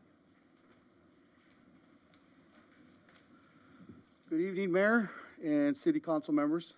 Thank you so much for the opportunity to come and to speak with you and introduce ourselves to you. We are union carpenters, and I am a special representative with the Southwest Council of Carpenters. We are over 60,000 members strong, and a lot of that membership is currently doing a lot of work in the city of El Segundo to continue to build this beautiful city. To give you some examples of where we are at and the projects that we have worked on, Top Golf, we are currently have several hundred members working there. The Chevron Refinery, several hundred members working there. And we also have, we also did the 888, the 888 Douglas facility with KPRS. We're currently working on the Beyond Meat headquarters and the L'Oreal headquarters there, and many other projects. We are excited and we're thrilled that the Los Angeles Chargers have decided and have chosen the city of El Segundo to headquarter their team here and their training facility. And we're also equally excited that they have selected PCL as their general contractor. That ensures us that there will be opportunities for apprenticeships, for apprentices to come and to work and learn their craft as a union carpenter and be part of this great project. So as an organization, the Southwest Regional Council of Carpenters, we stand together with CDC, Mar Ventures, and the Los Angeles Chargers, and we ask that the City Council go ahead and approve this project, and let's build this project for the Chargers so that they can call El Segundo home. Thank you so much for your time. Thank you.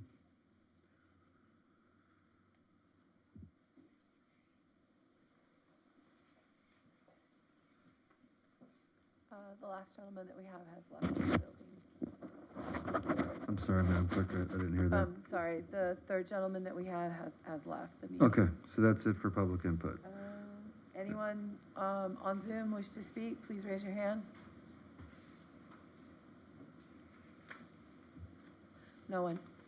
All right, do we have a motion to close the public hearing? Giroux, so moved. Thank you. Do we have a second? Persick, second. All right, Madam Clerk, would you please take a voice vote? Yes. Councilmember Giroux? Yes. Sorry, I was not online. Councilmember Nichol? Aye. Councilmember Persick? Yes. Mayor Pro Tem Pimentel? Yes. Mayor Boyles? Yes. Closed, 5-0. Thank you. All right, now it's time for council discussion. So I'll open it up to my colleagues.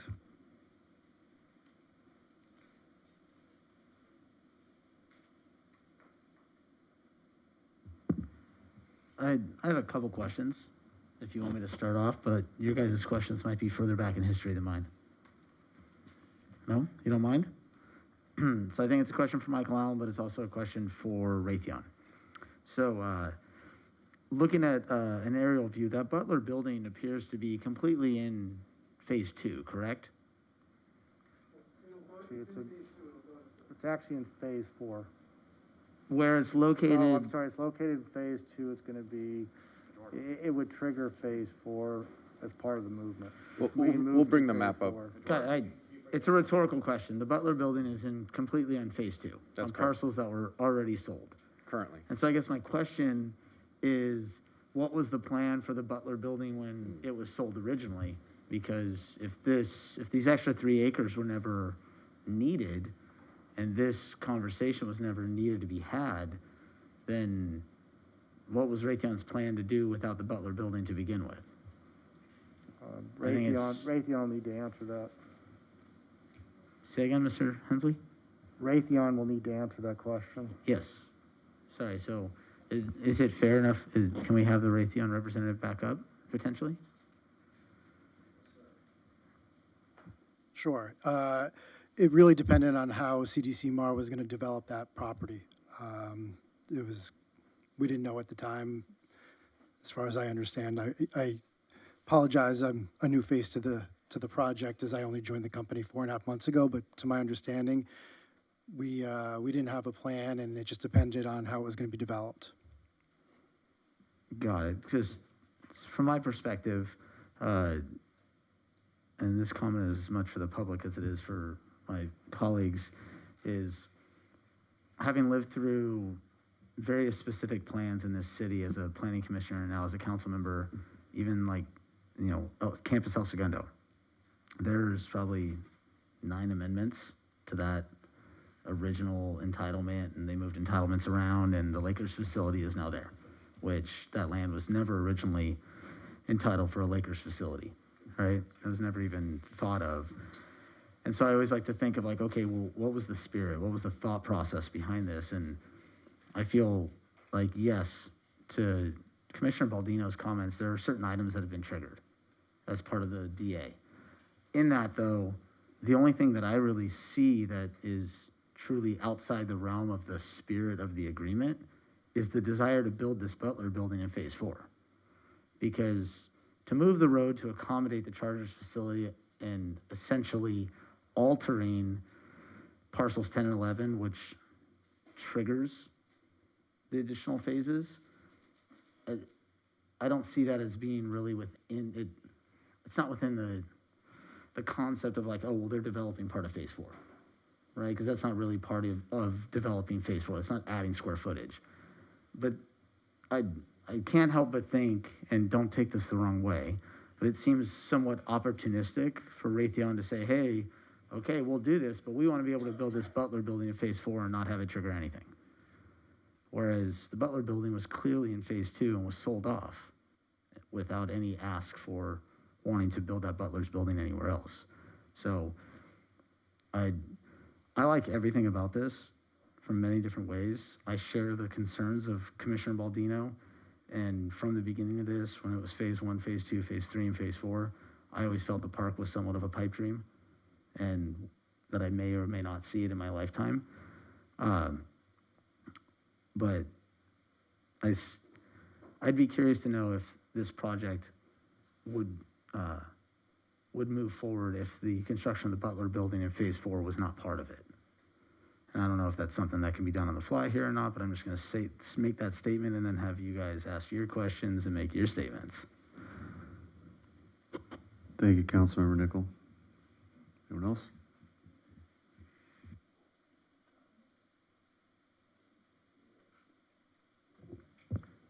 Sure. I just rolling through the bullets of this, for the Continental Boulevard extension, I mean, to me, that is almost made superfluous by this development. Some of the intent of this is strictly to service a development in Phase 3, which is not mooted.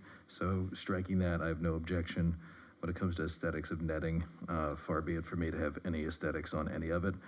I don't know that we gain much, though, by pulling it outside of the realm of having a director of planning look at it, just because they can make some sort of decision that is outside of my realm of expertise about whether it fits. But again, I certainly see the need for it. It is the NFL. You certainly would want it from the train, if not from the south. As far as the Chargers coming in there, it's in a fully allowed use within the concept of the plan, so I see no, I have no reservation there. I think what a lot of this, as silly as it sounds, comes down to this ancillary piece of the park. But it is a distinction and a somewhat important one. We, as a council, have tied up a lot of loose ends in 2.5 years. And one of those was this previous iteration with Raytheon. And we fully credited Raytheon as being an excellent corporate citizen, our largest employer. So when Mr. Posa was up here asking to make 2 phases into 4 to allow greater flexibility, we were certainly happy to do so. And I think to a point that was made earlier, took a little bit of heat for that, but in the spirit of moving it forward, and Mr. Posa was very direct with us on understanding our desire and requirement for park space and park usage.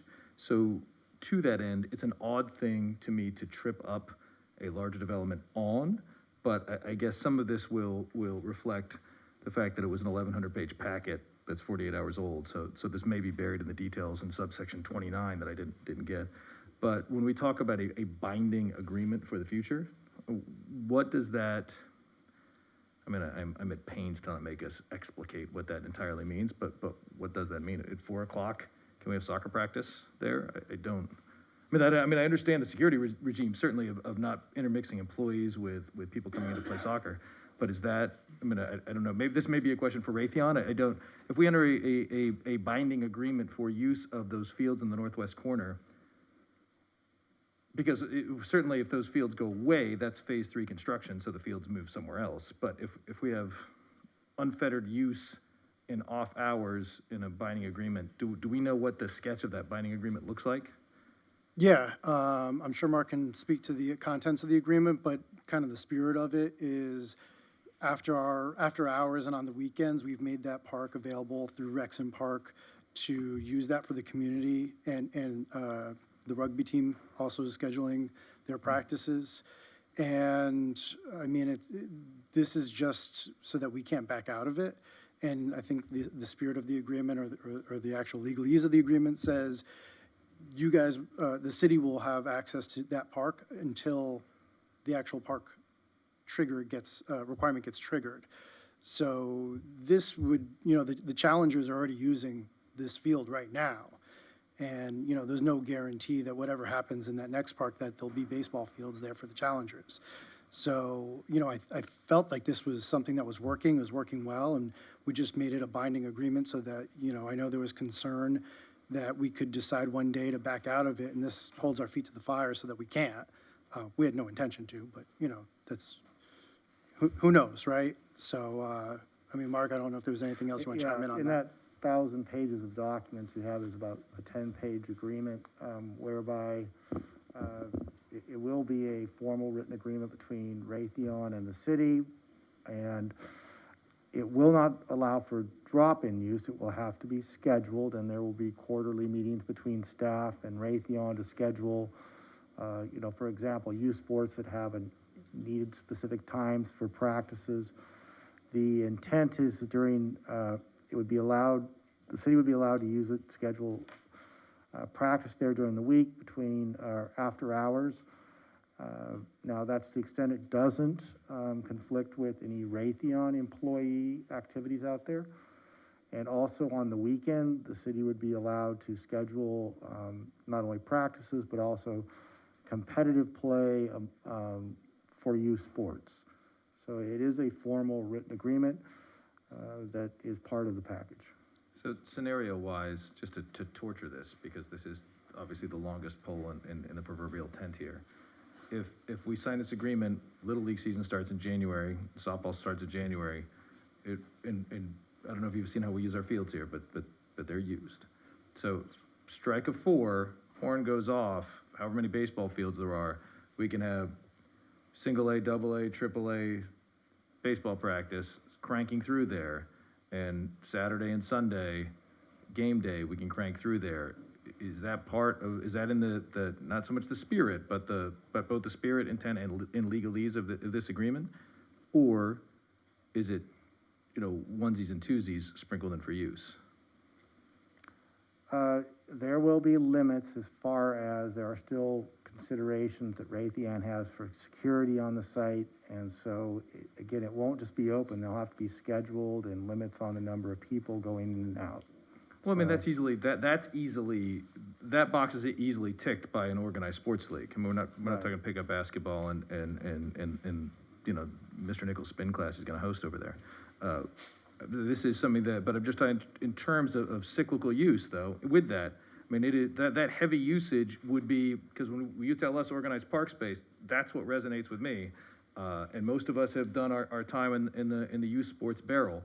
So we know that what that field space rotation looks like. So that is in there, and that is a binding agreement, and it is used on those northwest portions.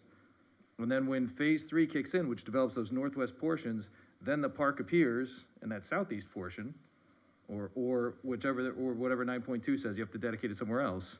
If those things are there, then I feel as though we are satisfying the intent and requirement, but again, I haven't seen the explication of that, and I no doubt that it's in here. Is that, I mean, because if we do this, and it's challenger only, or challenger in a AAA team, or challenger in one softball team that's 50% Raytheon employees and 50% non, that's probably not going to satisfy. Yeah, no, that's not the intent of the agreement. The intent is that there will be quarterly meetings and there will be scheduled, again, practice use during the weekday hours for El Segundo group sports, whether that's youth or otherwise. And on the weekend, competitive play will be allowed to be scheduled. So that is what the agreement provides. It's not as flexible as if the city owned a park and was open to public, but it is intended to provide an alternative and to allow scheduling of regular city youth sports and other sports on the fields. And will those be only El Segundo-based youth sports organizations, or will that be open to other area organizations? Will we be competing with that field space for, 7-on-7? No, the only competition, if you will be the Raytheon employee uses. You're not competing with other groups. Everything's scheduled through Rexon Park. So it's a single provider. Rexon Park collects all the field fees, and we maintain the fields. I got to follow up on that. What are the total hours per week that we're getting access to? And then do we have the ability within that MOU to reconfigure any of the field space on our dime if we wanted to? Well, in theory, it's between about 20 to 25 hours during the Monday through Friday. That's dependent too on sunlight and whatnot. 20 to 25 hours, how many fields? Is it 3? 3 base, what's the? There's a, can we pull up the aerial? I know it's. Mr. Mayor, members of the council. Trying to get a sense of what it will relieve in terms of capacity and other of our assets in town, so maybe we could look at it. Right, we have 2 softball, 1 soccer, but did the agreement call for only 2 at a time? So we have a league that runs at the same time, so usually it's 1 softball field and 1 soccer. So we're not competing. We currently have a number of. Can you come up to? Here.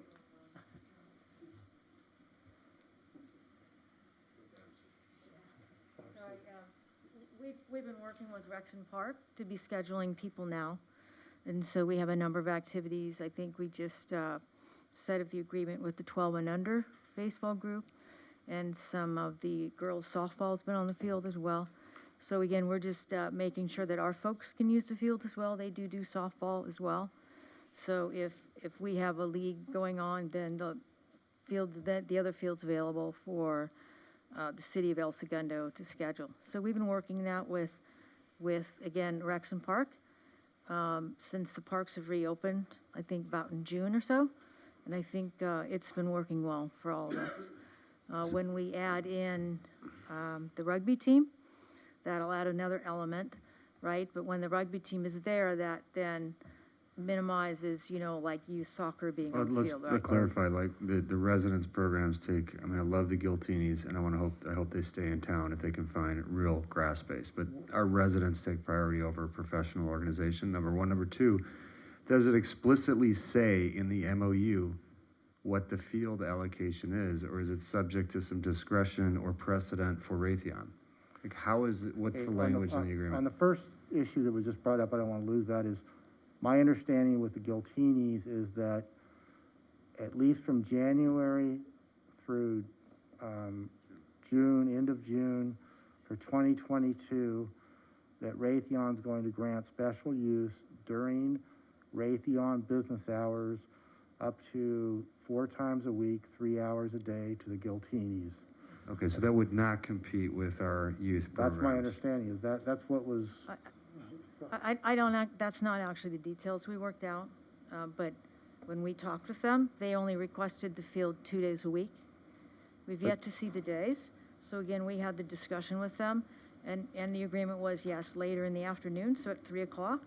So for 3 hours is the request. So 2 times a week, 3 hours for each request, and that was That's okay. 3 to 6 p.m.? 3 to 6, and that was per their. That's will directly compete with a youth sports And that's program. exactly what they asked for. So Okay.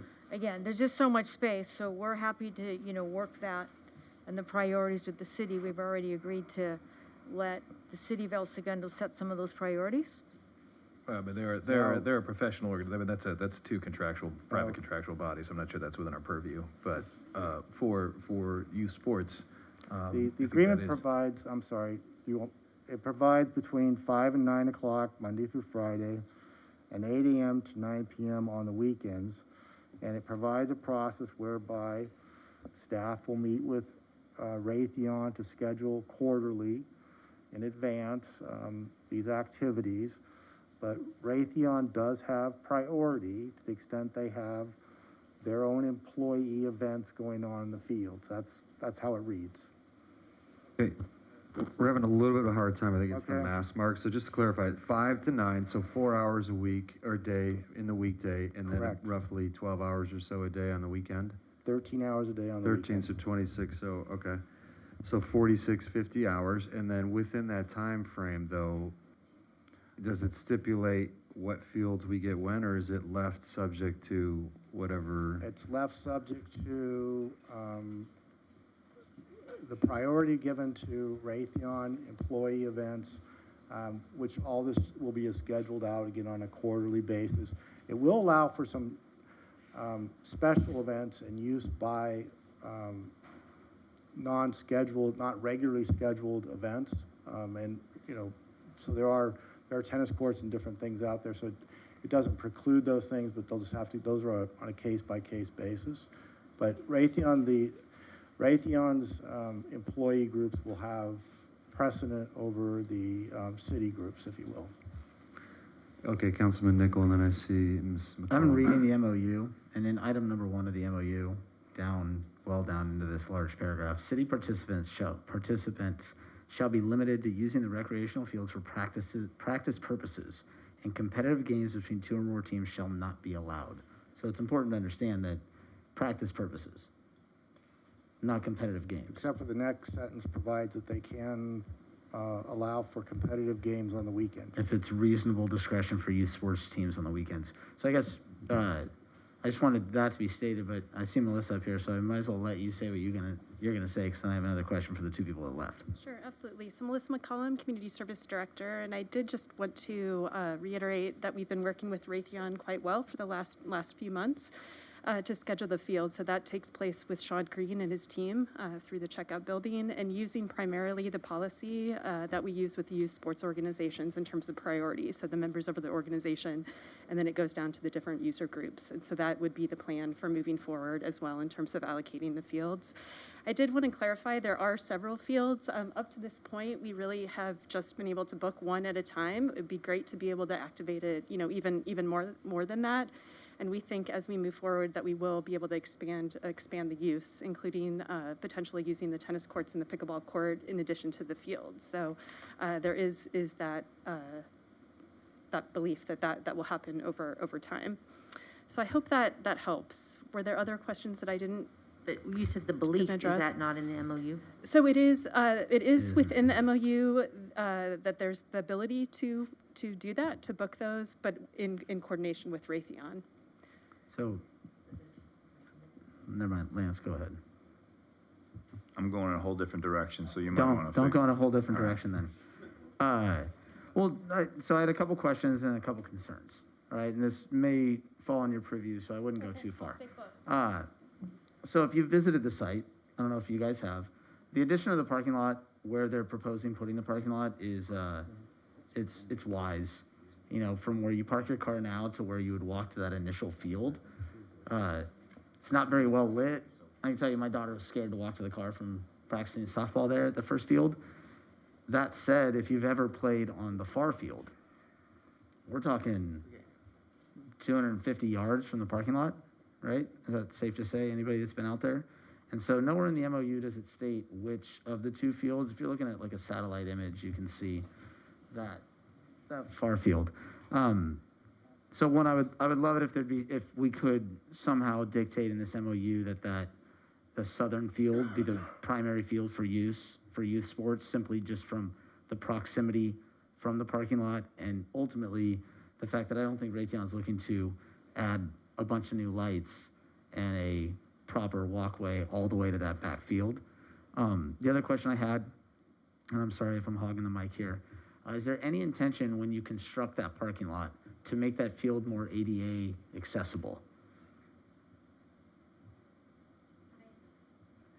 And what I mean by that is, you know, we've looked into potentially remodeling a field that we have a joint use on at Richmond Street to add an ADA pathway from the parking lot to the backstop so that we could accommodate challenger games. These are kids that are wheelchair bound. Right? I wouldn't even call, the games are not necessarily competitive in that sense. The concept was getting them out there and playing, but they are wheelchair bound. So right now, if a challenger game was held on your southern field, I want to say the pathway from the parking lot to the field is like DG, right? Decompressed granite, yeah? You guys are out there more than I am. You're talking about the walking track. The walking track, right? And then you essentially walk across thick grass to get to the field. Yes. So I'm just curious, in the plan and the construction of this parking lot, this additional 30 spaces, is there an ADA path? Is there any way for someone who is wheelchair bound to get from a handicap parking spot in that parking lot to that field? I don't believe we've looked at that, to be perfectly honest. Is that something you would sure be the willing parking- to look at? The parking lot will be ADA. Well, of course, the parking lot will be. The reason I'm getting to this is because we're still trying to fill this challenger void. You know, and how are we going, like, how do we take care of these residents and take care of these kids? And I think the question that was asked was, in this MOU, if we wanted to spend a little bit of money to either like laser flatten an infield or something along those lines, is there anything I'm that not could really be sure worked what out? it entails, but I'm happy to look into it. Got it. I'm Again, not familiar with the a lot with of, the like, an requirements. MOU, in my humble opinion, there's a lot of trust in an MOU because it's not a true, fully binding legal document that has gone through all the nuances and all the weeds. Mark, I see you touching the mic because you're going to tell me that I'm not a lawyer and that it is a legal binding document, but I don't need to say anything. But there are ambiguities in this document, and there's lots of outs. I mean, the simple fact that, you know, a pandemic could be a reason for you to stop the use of the field, right? A national emergency, and you guys are in a top secret business. And so if you're working on a project, and all of a sudden it's like, yeah, we can't allow the public on our site no more on the weekends because we're working all weekend. You know, so there's, for me as someone who's defending the residents and looking for the public benefit here, this isn't ironclad, and there's a lot of trust put into it. Understood. I think you're both right. I think it is a legally binding document, but anyone you enter into a legal contract with, you should have some sort of trust with anyway, because, you know, you're not gonna, you know, even the concept of putting your, you know, improving the park on your own dime, that's just nothing that ever even came up, right? So if it's, you know, if it were something that we thought improved the park for the employees as well, I don't see why we would say no to something like that. But it's a discussion that would have to take place. You know, it's just not something we even thought about to discuss, so no legal document's gonna think of everything. So there is some trust, and, you know, you know, we want to make this available to the community, and you know, I think we've been doing it already, and this is just, you know, like I said, to hold our feet to the fire. Yeah, I'd just like to add, we're already doing it, in all honesty, without an MOU. So we've been working with Rexon Park in good faith and working out, and it's a process of figuring out how to work the fields and make it all work, and you know, it's going to take a little while I think for all of us to sort of understand the impacts and minimize the impacts for our site, and then your folks figuring out how to schedule the field. But I mean, in my view, we don't need a legal document to keep doing that. But if there's a comfort level from the city to have that binding document, then I think Raytheon is willing to do that as well. I'm gonna go to Councilmember Drew. Lance. Okay. You know, I talk to my kids a lot about things in life. You got wants and you got needs, right? It's always difficult to explain to him that buying stuff that you want is a lot of fun. Buying stuff and you need is not quite as much fun. The Los Angeles Chargers is a want. Don't get me wrong. Best logo in the league and the powder blues, I'm all in. Okay, that's not really, I think, anybody that's questioning, I don't think anybody's questioning that up here, the validity of that. The building is beautiful. Your presentation was fantastic. That's not what this is about. I do believe that we need to take a little trip down memory lane, though, to completely understand why we're here right now. The original agreement, okay, actually, before I get into that, sorry, I'm going to go back to the Raytheon and the field use that we're all talking about right now. I was a Little League president back in 2015 and 16. I know all about this, okay? So when I took over, we had no place for the challengers, and they said, hey, go talk to Raytheon. Forget that, man. They won't even call you back. All of a sudden, I'm just sitting there one day, and my phone rings. It's Raytheon. I think it coincided maybe with this original development agreement, and all of a sudden, the challengers are there. Fantastic, terrific, very, very thankful for it. Don't get me wrong, but let's not pretend that this agreement, these things that you're talking about right now, just started last week. They've been going on for a long time. Okay, so that's nothing new. That has nothing to do with the Chargers coming to town. That was in place. All right, I was there for it. So the original agreement was 2 phases. Phase 1 was retail, right? And please, somebody correct me if I'm wrong, because I wasn't on council back then, and I wasn't on planning commission. Phase 2 is basically everything else. The public park, the roads, all of it. So, August 2019, you come in, we want to change this a little bit. We want to push that down the road a little bit, right? We don't really want to do phase 3 right now. So we would really like to kind of kick that down the road a little bit, move everything out. And we said, you're a good partner, we're a good partner. Okay, we'll let you do that. This allowed this piece to happen, right? So, because in the end, the road didn't have to be built, we just extended everything all the way out. So, in the end here, I think that we've been really good partners as a city. We haven't said no to anything at all. The only thing we wanted was the roads and the parks. That's it. We didn't ask for $3 million. We didn't ask for anything else. We need, and the need, that's why I talk about the wants and the needs. The needs is that public drop-in park space. We have a town of 17,000 people. We have developments coming up now, coming online.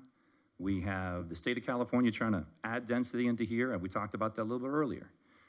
We're gonna have a lot more people, hopefully a lot more families. Those families need space.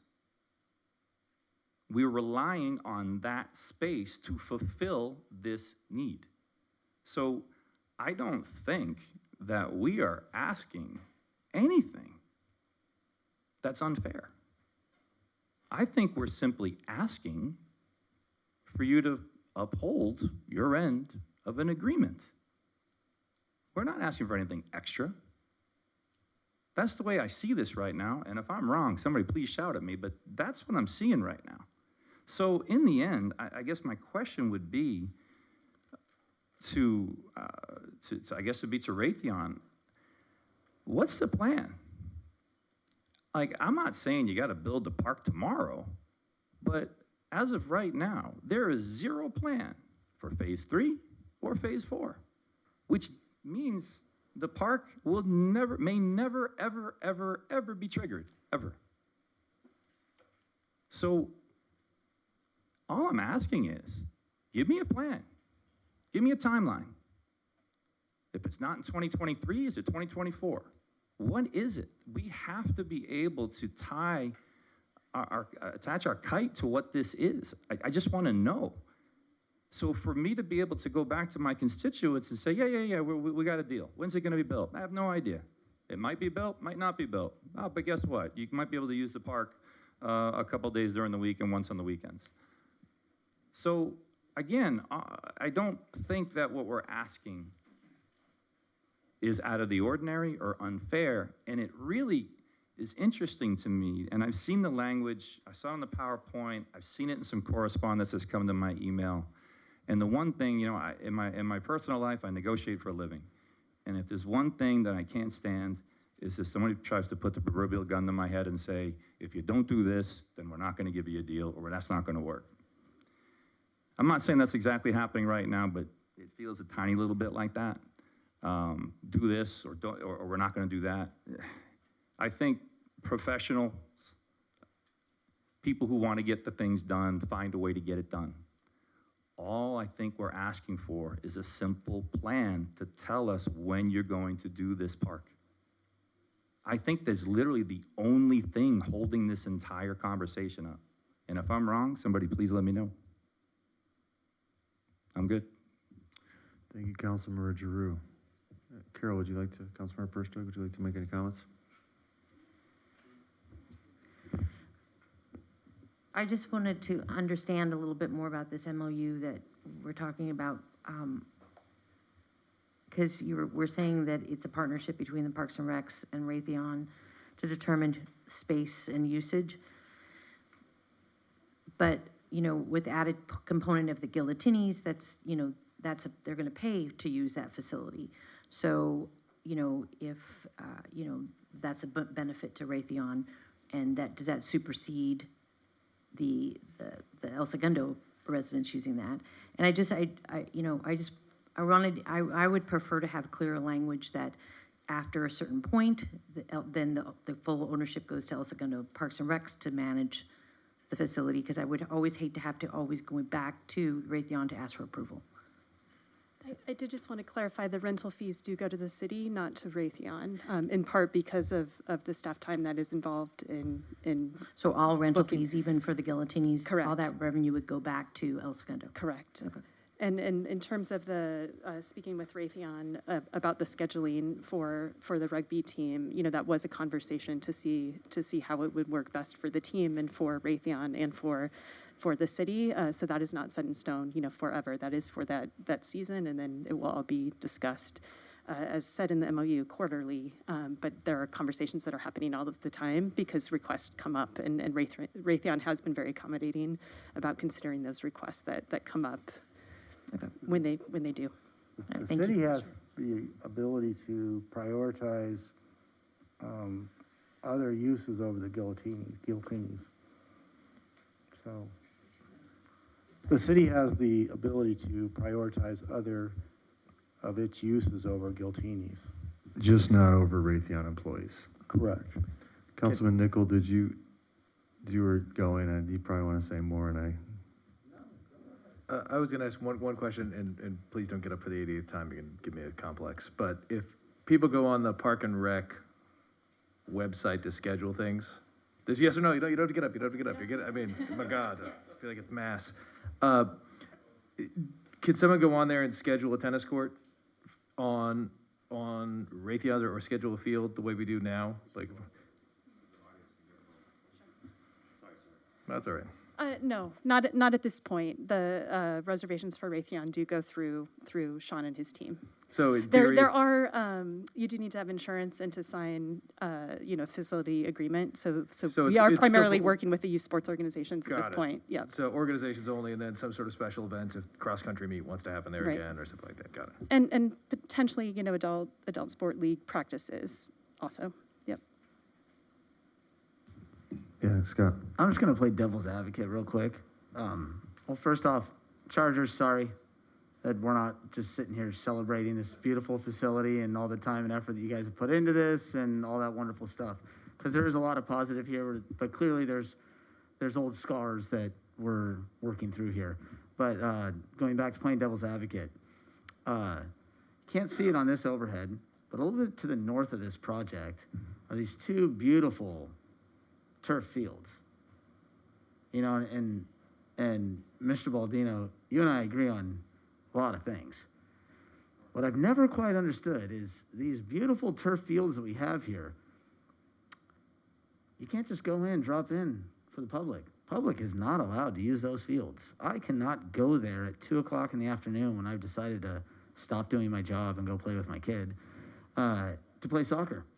Because I am not, who gets used to, sorry, you're going to stand up again. I apologize.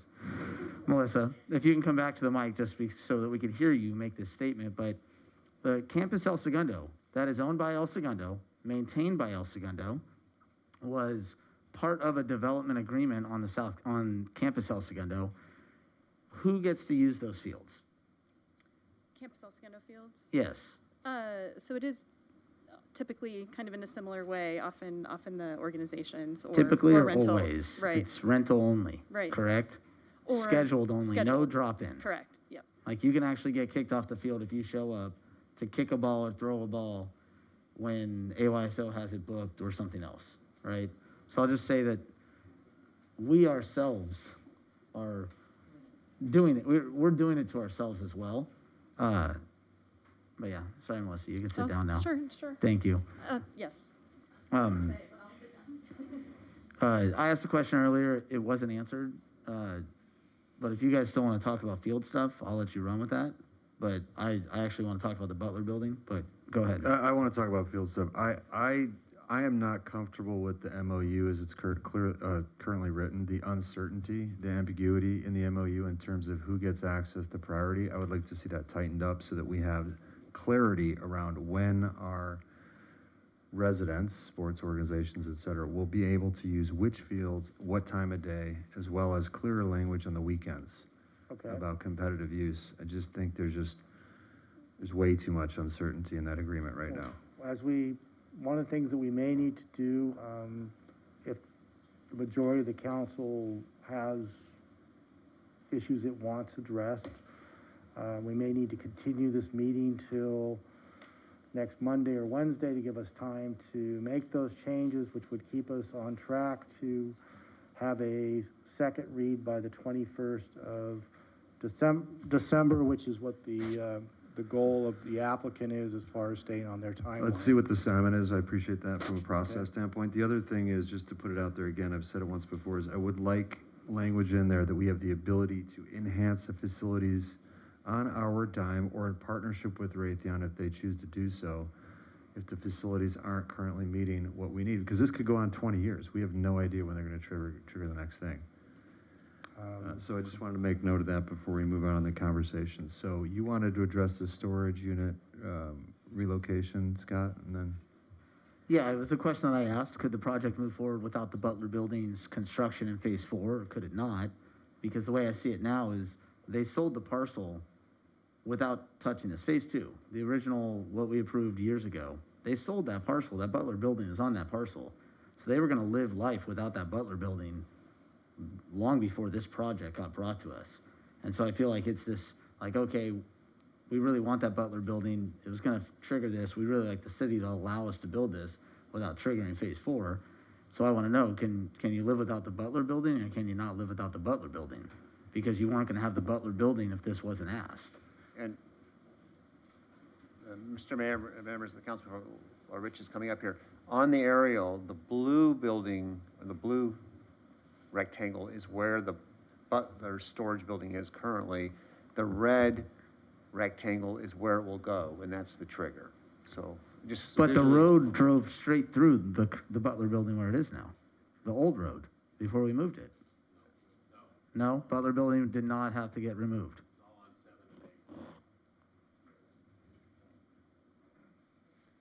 Okay, so answer your question, Councilmember Rich. Yeah, to answer your question, we do need the Butler Building, and it can't be absorbed into our additional infrastructure. It has to remain as a separate facility. And, you know, it's a 5 and change square foot building. I understand per the letter of the DA, it would trigger the park requirements. But, you know, in the spirit of cooperation, and I know there's a lot of history here, but it's a 5 and change thousand square foot building that really is impactful to our business. And I don't think the spirit of the DA was to inhibit us from using our campus, obviously. You know, and moving a 5 and change square foot building is, you know, would trigger a ton of costly improvements. And that's why we're, you know, standing the line that we do need that Butler Building to go through with this transaction.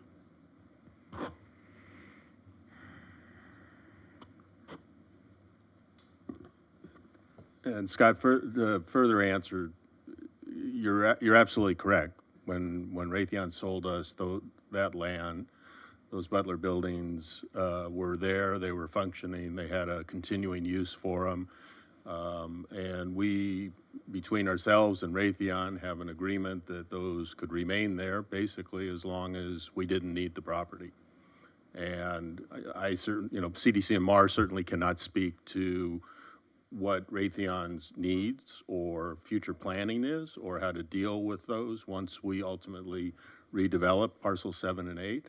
But obviously they, you know, unless we were going to come back to the city and ask for, you know, 10 acres of that kind of use, which I don't think we were anticipating, those were eventually going to go somewhere. And we, as I said, we have worked with Raytheon to leave those there, leave them full access to those for as long as we don't need the property. It is continuing through the acquisition transaction on the additional 3 acres so that it's timed, you know, that they don't impede our ability to go out and grade and do environmental remediation on the site and start to develop it for the chargers. And it gives them time to appropriately plan with obviously whatever necessary city approvals they need. So hopefully that clarifies it a little bit. That answered my question.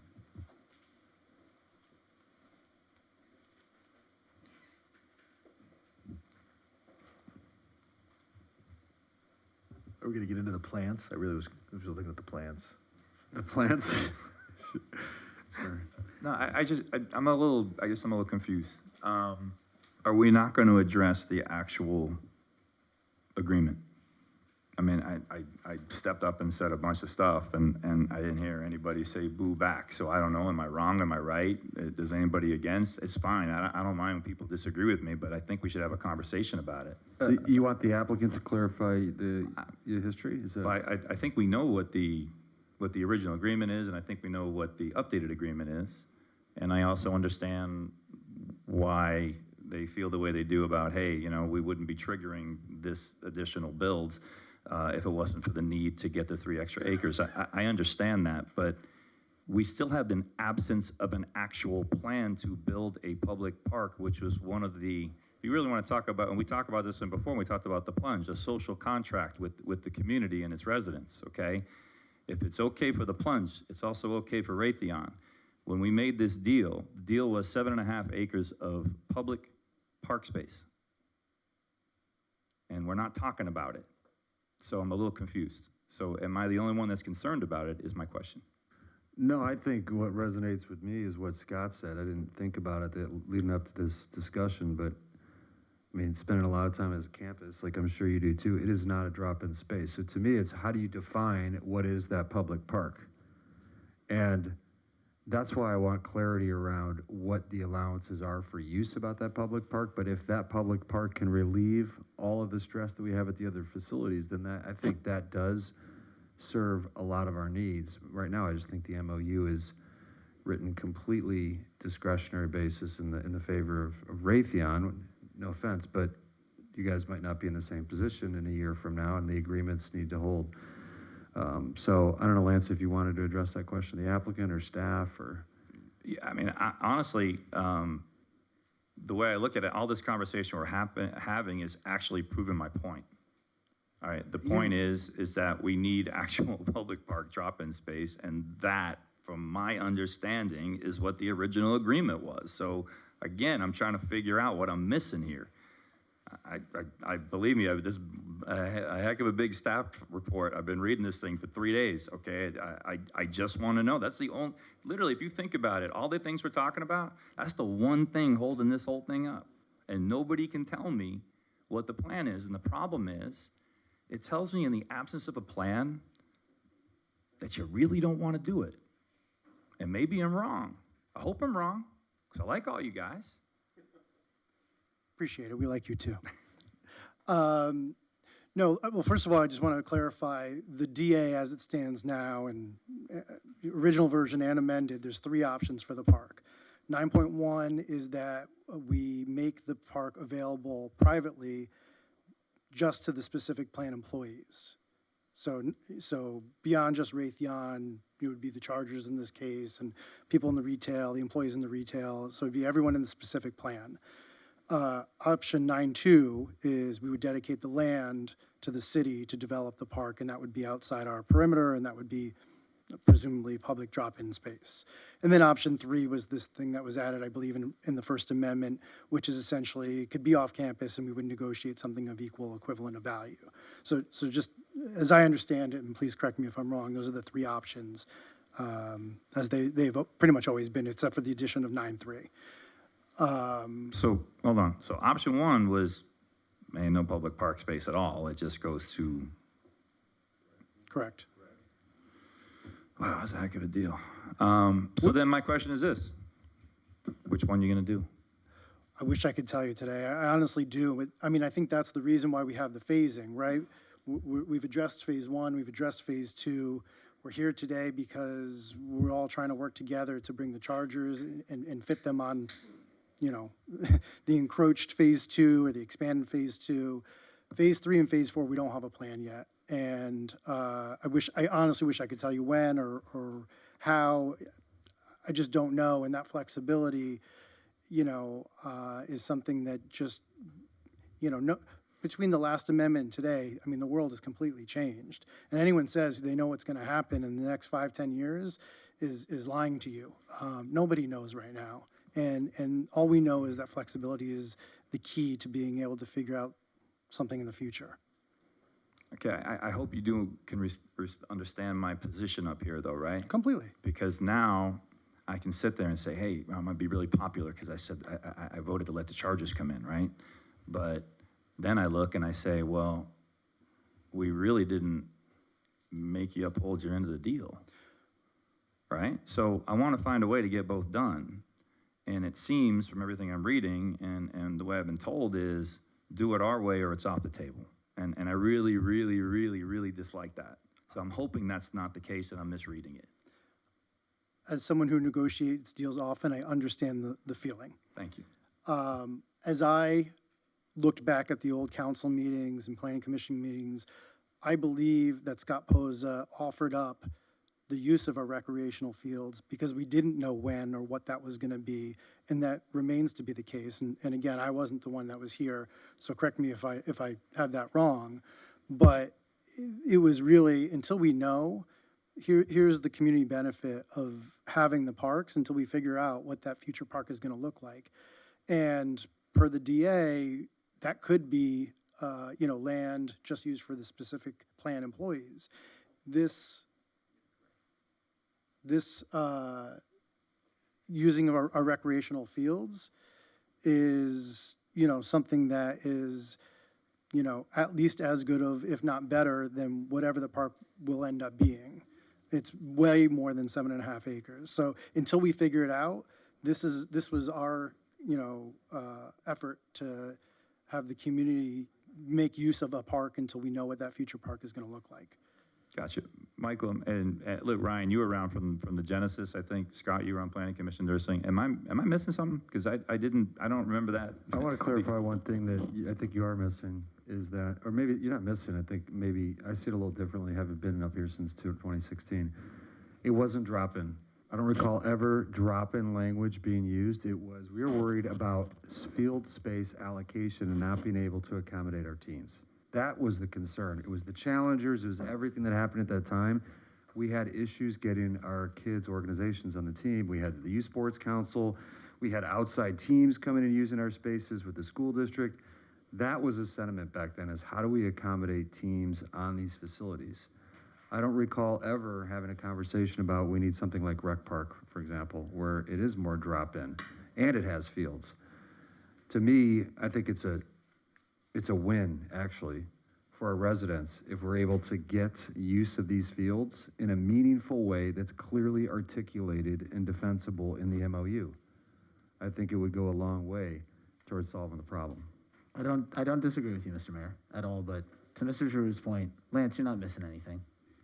But what you just have yet to experience, or you're experiencing as we speak, is that every development agreement, pretty much on large specific plans, go through various amendments after amendment after amendment, where they horse trade entitlements from one parcel to another.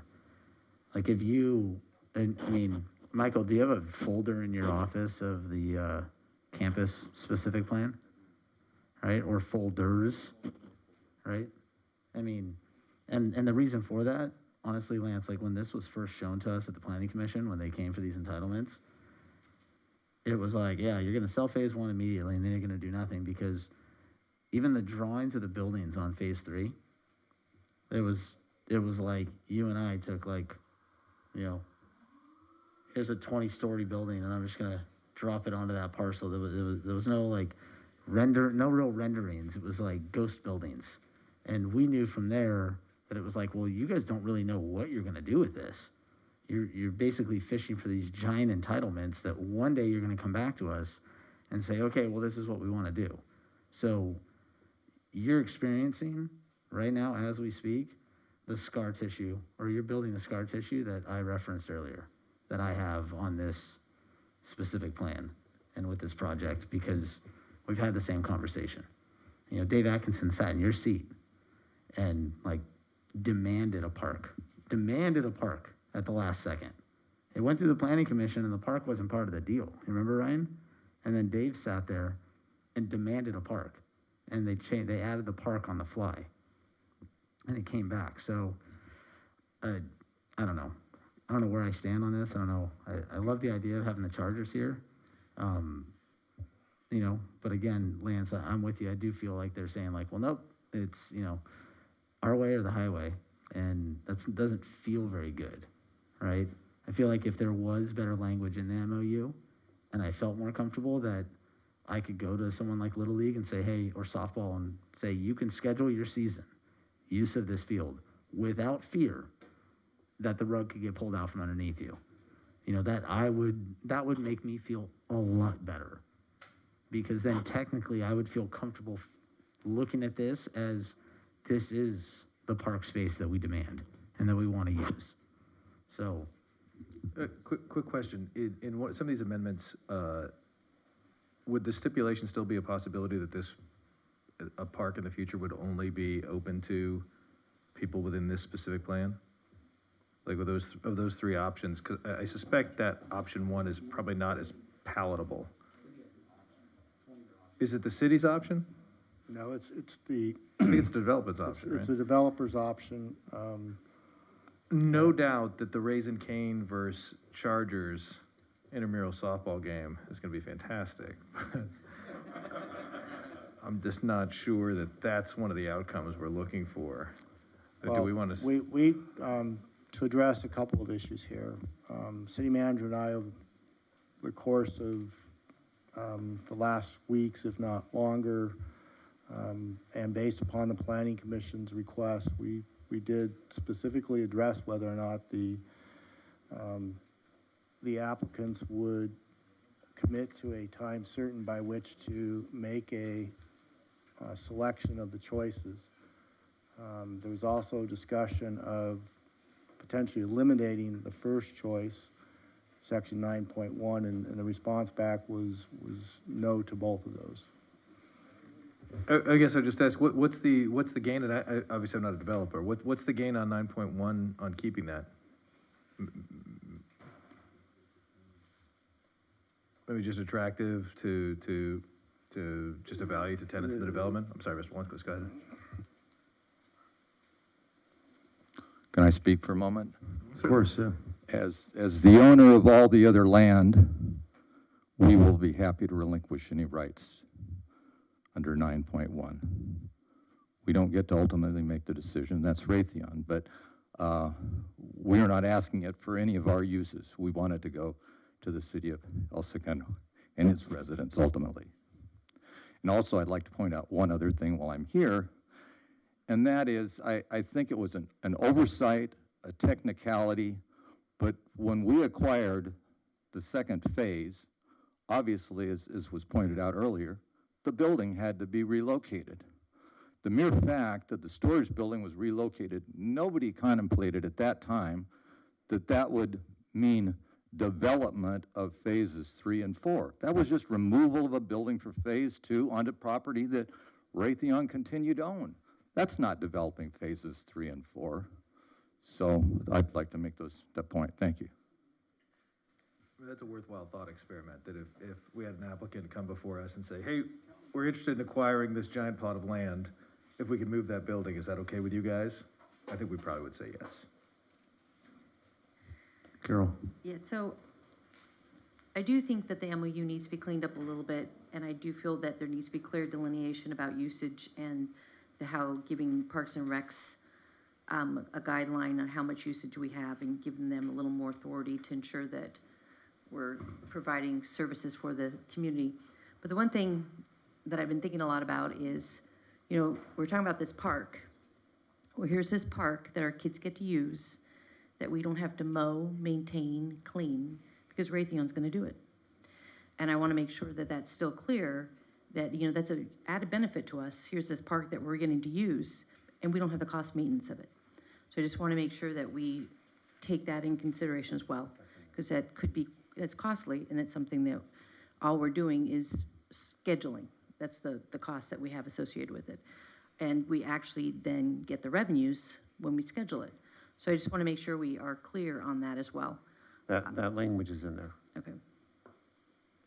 But I do agree that we need to tighten up the MOU a little bit, and that there's some clear guidelines identifying usage and how much usage we get, and that gives the Parks and Recs clear authority to schedule. Understood. I feel like we're moving towards consensus in the overall outcome. There were some amendments that were mentioned in 110 through 112. Do you want to get to those? What order would you like to proceed with? Maybe City Attorney, what do you propose at this point? Excuse me. I think the Director, Michael Allen, has some issues on some conditions he wants to discuss, but as I understand, what I'm hearing from majority of the council is that this might be a project that you're willing to approve, subject to the MOU being tightened up, and so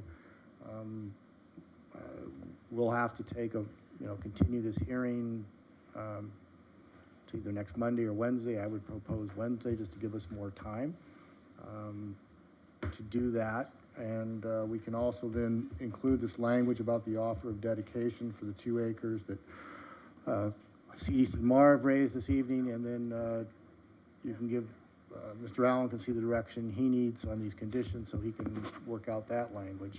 And then we can bring this all back for your... Does anyone want to comment on what Mark said?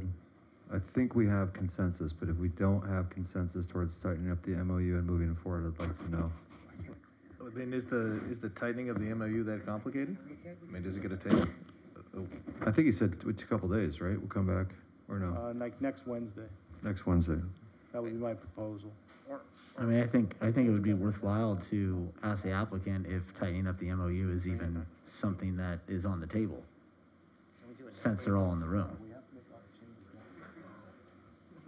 Yeah, we could I mean, before we say, okay, we have consensus, we're gonna move forward, and then they go to the table, and they're like, yeah, no, we're not changing any language in this. I think there are gonna be some significant nuances in the back and forth in that, but yeah, please. Yeah, I think most of what you guys have mentioned, I think is generally covered in the MOU already, as long as we're keeping in the spirit of what we've already agreed to. Well, the biggest thing I think is that the uncertainty in the MOU, it gives deference to your employees over the residents, and so it's hard to have certainty when you're scheduling team sports and practices the way I understand the MOU right now. What I'm hearing the council say is you want specificity as to The days of the week fields and times hours and allocated, fields. priority for, like, specified for our residents. Understand. I would go as so far as anything scheduled by Rex and Park ahead of time cannot be immediate. Like, you have a user group at Raytheon that says, hey, we're gonna play softball there on Tuesday night. And it's like, well, we already have somebody scheduled there. And it's like, oh, well, yep, let's just cancel them to put our employees there. We're not asking you to kill your activities. You figure you probably have a good understanding of what the utilization of those fields is now. But the way this reads is you could cancel at any point. No, not after hours on weekends. Yeah, I don't think that's... Yes, they can. Scott, read the agreement. You know, I can just clarify a little bit. So really, the intent of Can the you, please, the mic, you can just move it down a little bit, because it's hard to hear through the mask. Sorry, Thank can you guys hear Yeah, me? it's much better, thank you. So the intent in what we've been doing with Rex and Park is, and to your point you're saying, because of Raytheon, is what we've been doing is saying, we know we have a softball league. So we keep one of the fields for our softball team.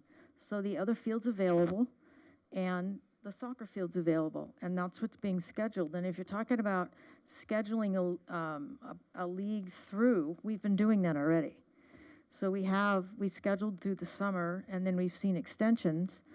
So I think that agreement of looking quarterly ahead of what's going on, we'll all know what's going on, right? We'll know if we I have guess, events. would you be comfortable, it's a 14-year agreement, unless the other development phases are triggered. So Understand. would you be comfortable outlining now the specificity in the MOU on a 14-year basis to say, I know what our Raytheon employees use now, and your teams are gonna have, or your rec park programs are gonna have access to fields on Monday, Tuesday, Wednesday, Thursday, these fields, and we're gonna have access on these. Do you feel comfortable giving us that? Because that's where I'm getting discomfort, is knowing that this thing has to survive 14 years.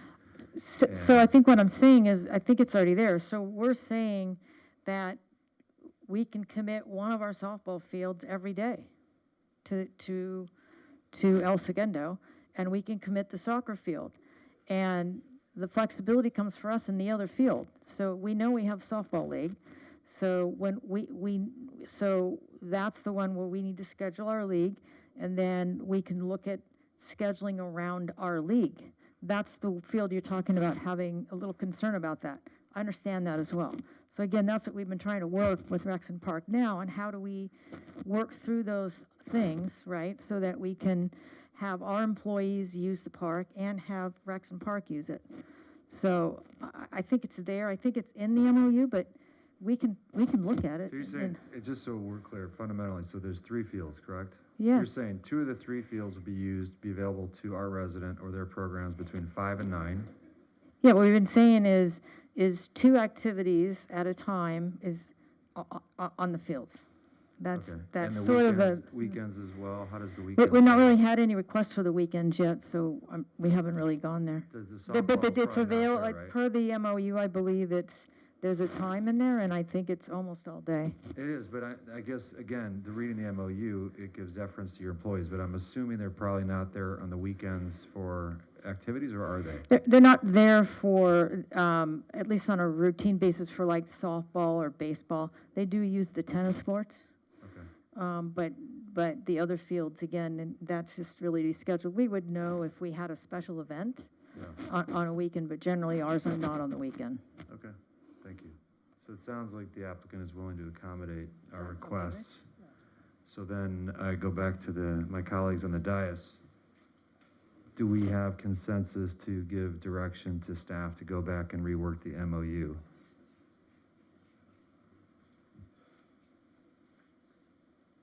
Okay, I see 3 nods.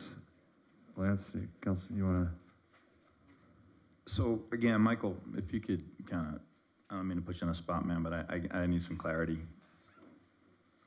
So these 3 options that were outlined now, it's not just the public park space, it's public park space or the private park space that's going to be used for public or nothing at all, right? Am I right on that? That's 9.1, 9.2, 9.3? I do want to clarify, there's no 9.3, it's 9.1 or 9.2.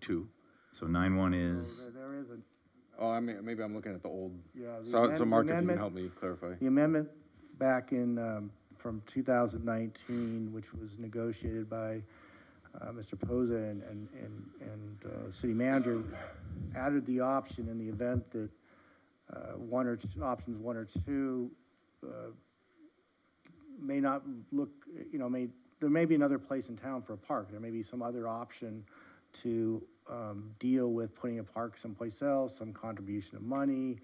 So it was a 3rd option, if you will.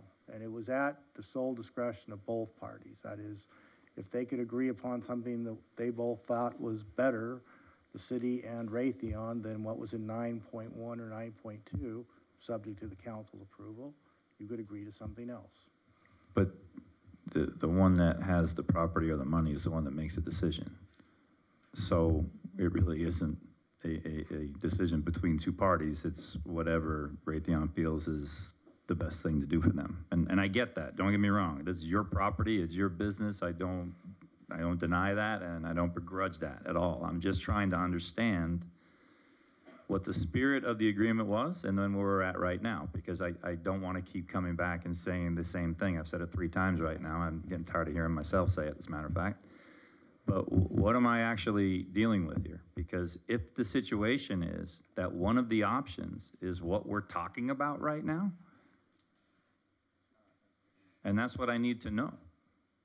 Is the temporary or this agreement for the use of this field, does that satisfy one of those options technically? No. Okay, so then now I'm really confused, because I thought I heard 7.5 acres, right? Right, and what gentleman back here was saying is that it's this or it's this. Which one's right? Well, what Raytheon is offering to do today, in lieu of triggering or having to deal with Section 9 and those 3 options, is to offer an agreement to utilize its field for the next 14 years. Or unless the condition gets triggered again before that time period. Okay, so this is just kind of like bridging the gap between when a decision's actually going to be made. Okay? correct. All right, now I understand. I didn't grasp that piece before. It sounded like we were doing one or the other. Okay, thank you for that. So again, though, if we say that the building of the Butler building or the repositioning of it in construction does not trigger the new development, the only thing that triggers new development is a plan, correct? Sale of land in phase 3. Sale of land or phase 4 or 3. Development in phase 4. So it's 3 or 4. Correct. Right, whichever comes first. Okay, I mean, in the end, we can't force you to come up with a plan, but I would, God, I would genuinely hope that the spirit of the agreement and what the city actually was looking for is taken into consideration, even if you're not the guy that's here in 14 years, all right? Because in the end, that's the reason why, one of the main reasons why we've done this was for this agreement, was for this. Now, I'm not denying that this idea and bringing the chargers in and doing all this, and thank you guys for coming as well out there, it's wonderful. But you have to understand that we have constituents that are expecting a certain outcome, and whenever we sit there and say, oh, well, they gave us $3 million, it really doesn't, it's bad press. It doesn't look right. That's not the reason why I would be saying yes to this. We want the public space and an agreement that going forward that it gets triggered immediately. Mr. Baldino and the Planning Commission, you guys did a great job. Fantastic. All right, you outlined things great. I appreciate what you're suggesting.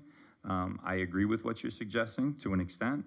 But there also comes a time where you have to make a deal that we feel is in the best interest of the city right now and going forward. With that in mind, I think we are ready to move forward, Mr. Mayor. I think Chris had a comment. Yeah. Just one thing, Mr. Mayor, if the only thing hanging us up right here before we get to Mr. Collins' amendments is the items in the MOU column 1 about our city use and the tightening up, if it's just something as simple as like, in the name of simplicity, just saying with a minimum number of hours per week, just item 1A, the city gets to use it, but with a minimum of, I don't know, 25 hours a week, is it 20 hours a week, something like that, with that? Because I think that all of us sort of cringe at the idea of continuing this for a second meeting. I heard 40 hours of field space Monday through Friday. So And I 2 heard- fields, Yeah, 2 fields, 4 20 hours. hours, 5 to 9, 5 days a week. All right. So 40 hours there and 40 hours during the week for a field time. but that may not So work at the for foot, darkness. if the, What I heard Representative from Raytheon say is they need one field, not all the time. Otherwise, we have 2 fields dedicated exclusively to us, 5 to 9, Monday through Friday. And I also heard that Saturday and Sunday, we have field allocation for 13 hours, but it wasn't quite clear if that was 2 fields, 3 fields, or 1 field. So, if we can go like on recess, if that's even allowed, and you guys want to hash this out or come back with a proposal? Well, so what you want is some, potentially, if we can do it this evening, is some language says regardless of what other provisions in here, the city is going to get a minimum of, certain number of fields, so many hours during the week and so many hours during the weekend. Well, I was just thinking it was reasonably simple because item 3 says, subject to the above rights and restrictions. The above rights and restrictions are nested in item 1. So item 1 would just include a total number of hours, a minimum number of Is hours. that the only issue then, is that, or you also, the mayor talked about? wanting No, to I make- think there is that idea of, and we're talking about 14 years. I mean, Right. we might, our sports programs might change, we might want to enhance some of the facilities on our own dime or in collaboration with them if they want to split some of the costs, if their employees are going to benefit, I think we want that worked in as well. So that's item 6, maintenance and obligations? I heard ADA concerns, do you want those addressed? Yeah, I guess what's the risk of waiting till Wednesday from the applicant standpoint? Is the timing going to be okay? Do we want to hear from them? And just so we're clear, that would be bringing back this isolated, we would just use it, work on the things the council directs, bring it back. I would assume it'd be a much more truncated discussion for introduction that evening, and then it would still put you on the path of having the second reading on the 21st. We'd be delayed like 8 days. Actually, the project itself wouldn't be delayed at all because the second read would still be. The same, oh yeah, same scheduled meeting, right, okay. If the applicant could, we'd like to request perhaps we take a recess for 5 or 10 minutes. Let us converse amongst ourselves and have an opportunity to maybe clean up some language Yeah, and let's, solve something. thank you, Bob. Let's reconvene at 21:05. Okay, thank you. because we have to talk about the minutes too. Let it go to the parent.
And I know that we've had our council as well as the applicant's council meeting.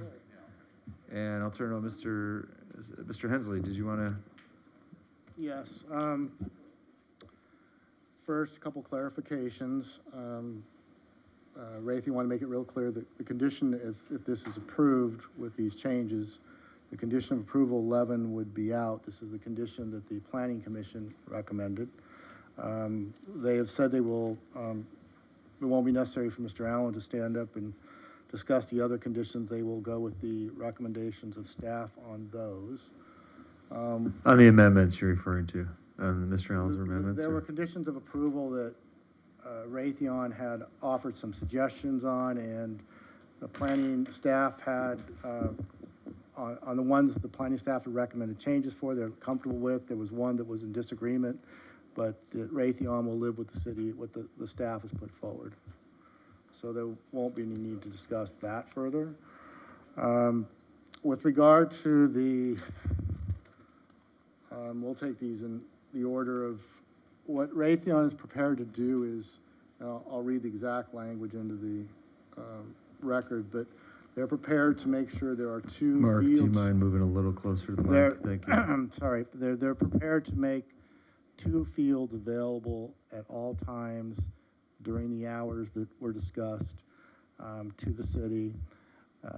But one of them that they reserve the right for their employees to one of the softball fields. The city could end up using up to 3, but you'll have the minimum right at all times of 2.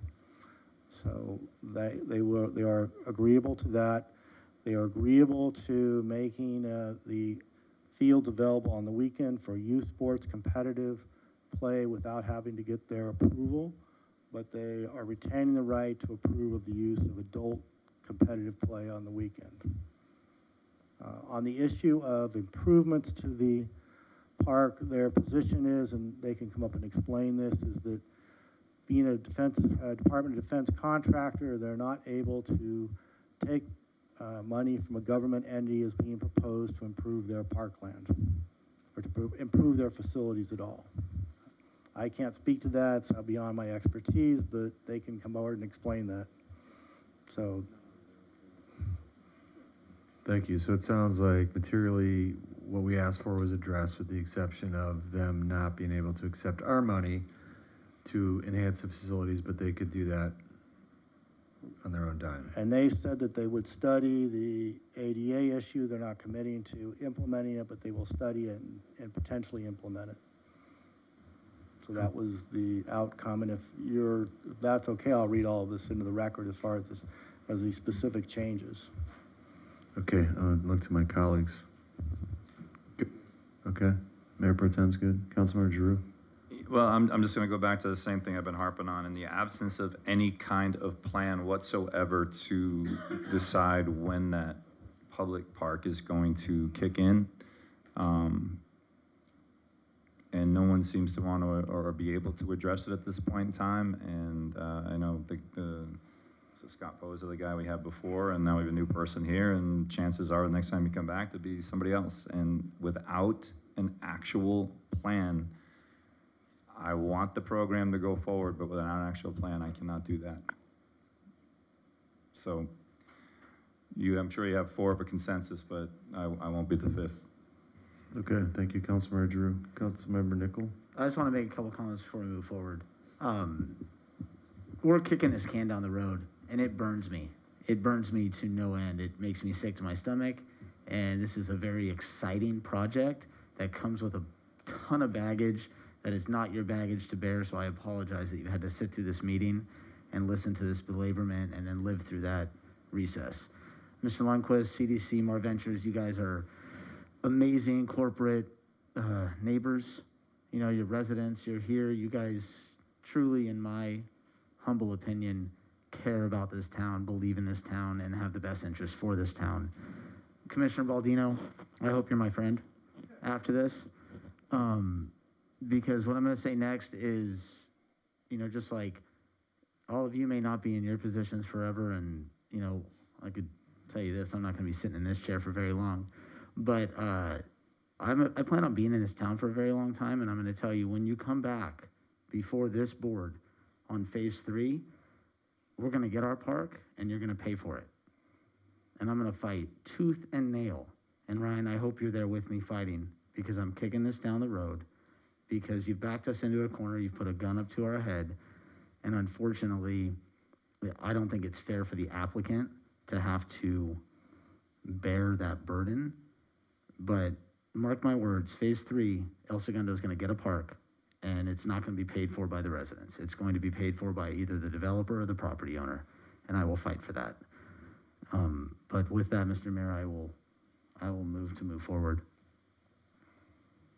Thank you, Councilmember Nichol. Councilmember Perstock. Yeah, I will move to move forward too. Thanks. I just want to clarify, I think we're getting, in this facility, we're getting more hours availability at less cost than what we currently have with Campus El Segundo. So to me, I'm going to state what I said earlier, I think this is a serious win. Would I like to see this agreement, the term be longer than 14 years? Absolutely. I think our residents are going to be much appreciative, actually, of what we're getting here. So we have consensus on that. Mark, you want to read the language? So we don't need to address then, just so I want to be clear, Mr. Allen's proposed amendment changes, we're just going, Raytheon is going with what, or the applicant's going with what we proposed. Is that what you're saying? Correct. Okay. Correct. Okay, with that, in section 1 of the recreational field use agreement, in paragraph 1, towards the bottom of page 1, there is a sentence that reads, city participants shall be limited to using the recreational field for practice purposes, and competitive games between 2 or more teams shall not be allowed. And then the following sentence will be replaced by the following: notwithstanding the preceding provisions, the city shall have the right to schedule play on a minimum of 2 fields at all times identified above, and RTX employees will have priority use of 1 softball field. There are 3 fields altogether, so this means that at a minimum, the city will have the right to schedule use on at least 2, and they can use 3 if the employees are not using it. It will go on to read, city participants shall be limited to using recreational field for practice purposes, from Monday through Friday, and for practice and competitive play purposes on the weekend. However, RTX retains the right to approve of adult competitive play in its reasonable discretion. And at the end of the agreement, we will add a provision that Raytheon RTX will study Americans with Disability Act access to the fields and implement in its discretion. So those would be the changes to the field use agreement. And then with regard to the offer of dedication of the 2 acres by CDC MAR, section 10.4 of the development agreement would be amended. The title of it would be 10.4 CDC payments and land dedication to the city, so that title would be amended. Section G, which is currently in the agreement, will be relettered to H, and H will be relettered to I. And the new section G will read, within 12 months of the recording of the final map for the sports complex project, CDC MAR will offer for dedication to the city the approximate 2 acres of property identified in Exhibit H. Exhibit H will be taken from the depiction that was put on the screen of the 2-acre piece of property. And can you call that up, Eduardo? Just so the record's really clear. So we will take that dark green image, part of it, and we will make that clear that that's what we're referring to in Exhibit H. This offer of dedication is separate and distinct from the obligation set forth in Section 9 of this agreement and does not offset or alter the requirements of Section 9. And those are all the changes that I have. Mark, do we need to formally strike section 9.1?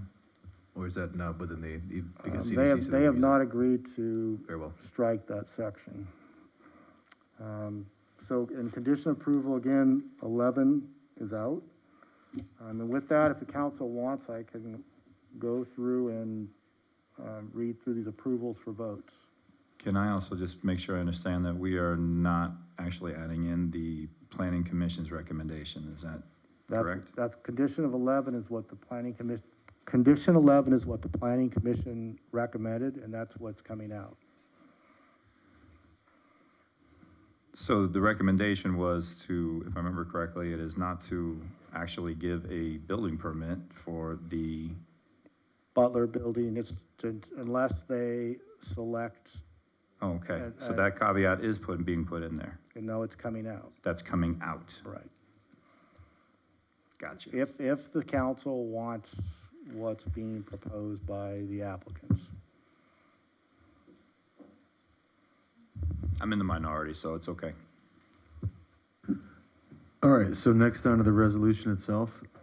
There are a number of, there are several resolutions and an ordinance.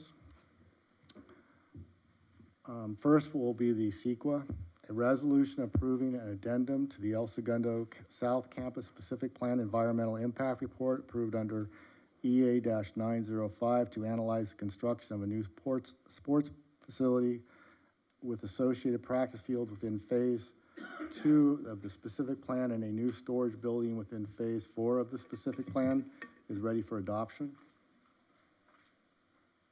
Okay, so, let's see, we need to, Sorry, Drew, 1 second. Yeah. So This is, is there gonna be like, what, 5 things that we're gonna go through here right now? that's 4. correct, and this is, the CEQA determination comes first, and then there will be the ordinance for the development agreement, and then there will be the resolutions for the Raytheon portion of the project and the Chargers portion of the project.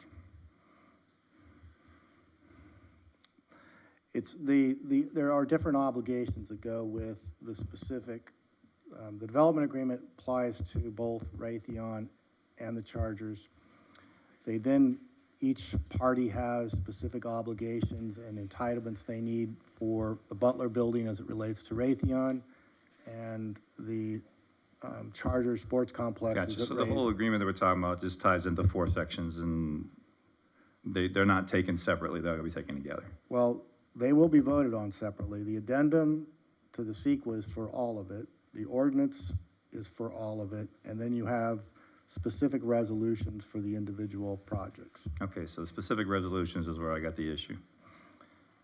Me personally. Well, your issue actually relates to everything other than probably the CEQA addendum. That's what I thought. And potentially the Chargers project. Okay. all right, do we have a motion approving the resolution? Persick, so moved. Okay, we have a second. Pimentel, second. Thank you. Madam Clerk, would you please take a voice vote? Councilmember Giroux. Yes. Councilmember Nichol. Aye. Councilmember Perstuck. Yes. Mayor Pro Tem Pimentel. Yes. Mayor Boyles. Yes, 5-0. thank you. All right, Mark? Next is an uncodified ordinance approving a second amendment to development agreement number 11-02, and this will be for introduction purposes, and then the second read would come back at the December 21st regular council meeting. All right, who would like to introduce this ordinance? Persick, so moved. Thank you. Nichols, second. Just an introduction. It's ordinance. just introduction. All right. You good? All right, next one. A resolution approving site plan review number 21-02 for construction of a new one-story storage building on the Raytheon campus at 2000 East El Segundo Boulevard within the El Segundo Southeast Campus Specific Plan Area, Lot 18 and Track Map 71551 is ready for adoption. This is the resolution relating to the Raytheon Butler building. Okay, who would like to move approval? Pimentel, so moved. Thank you. Do we have a second? Persick, second. All right, Madam Clerk, would you please take a vote? Councilmember Giroux. No. Councilmember Nichol. Yes. Councilmember Perstuck. Yes. Mayor Pro Tem Pimentel. Yes. Mayor Boyles. Yes. Finally, a resolution approving, one, a vesting tenor track map number 83507, two, a minor modification of the El Segundo South Campus Specific Plan number 11-01, and 3, site plan review number 21-01 for development of a new professional sports headquarters and training facility within the South Campus specific plan area is ready for adoption. Okay, so on this one, let's see, we have a motion to approve. First, second, so moved. Okay. A second? Pimentel, second. Thank you. Madam Clerk? Councilmember Drew. No. Councilmember Nichol. Aye. Councilmember Perstuck. Yes. Mayor Pro Tem Pimentel. Yes. Mayor Boyles. Yes. Passes 4-1. So that completes this item for this evening, and again, the ordinance will come back for a potential second read on December 21st. Great. Thank you, Mr. Hensley. Thank you, council, for the applicant. And the applicant.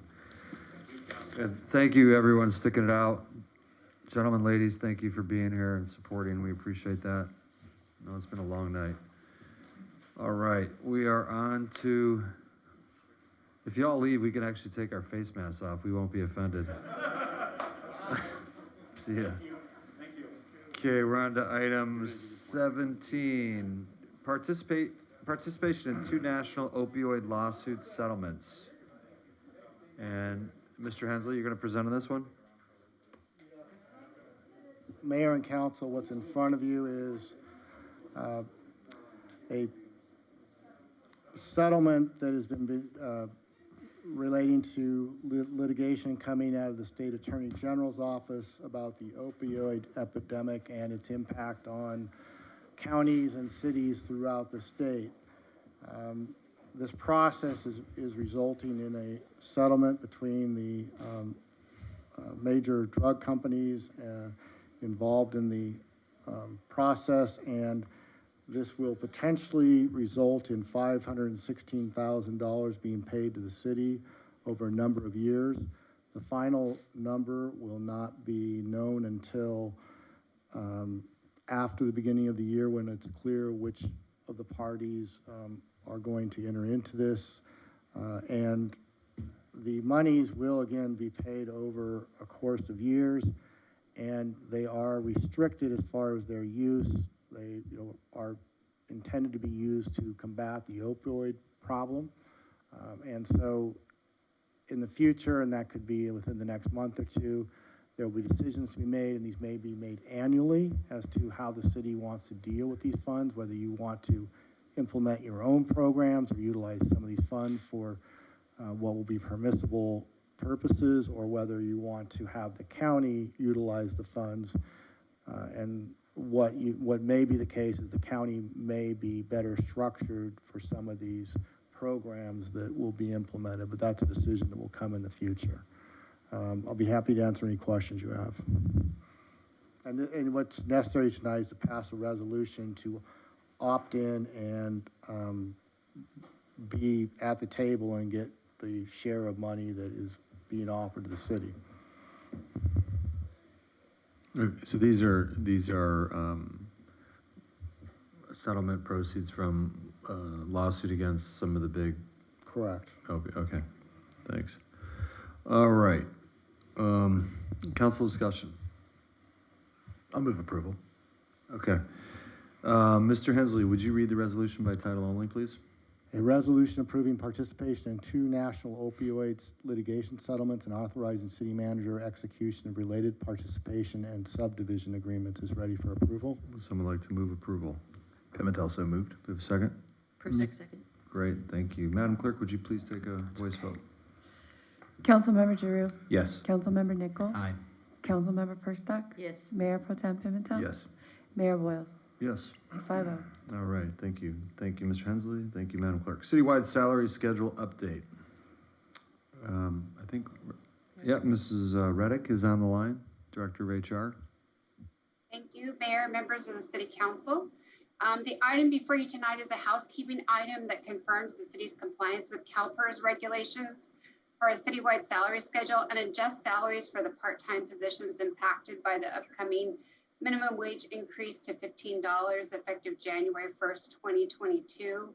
I would just like to comment that the citywide salary schedule is a master document that compiles all the salary ranges previously approved by City Council through the adoption of Memorandum of Understanding for the labor groups, along with various resolutions for the unrepresented positions. I'm available for any questions you may have. All right, thank you. Mrs. Reddick, any questions? I'll move approval. Okay, Mr. Hensley, could you read the resolution, please? Yes, Mayor and Council, a resolution of the City Council of the City of El Segundo, California, adopting the citywide salary schedule effective October 4th, 2011, with revisions through December 7th, 2021. Is ready for adoption. Thank you. Do we have a motion approving? Pimentel, so moved. Thank you. Do we have a Nichols, second. Excellent. Madam Clerk, please.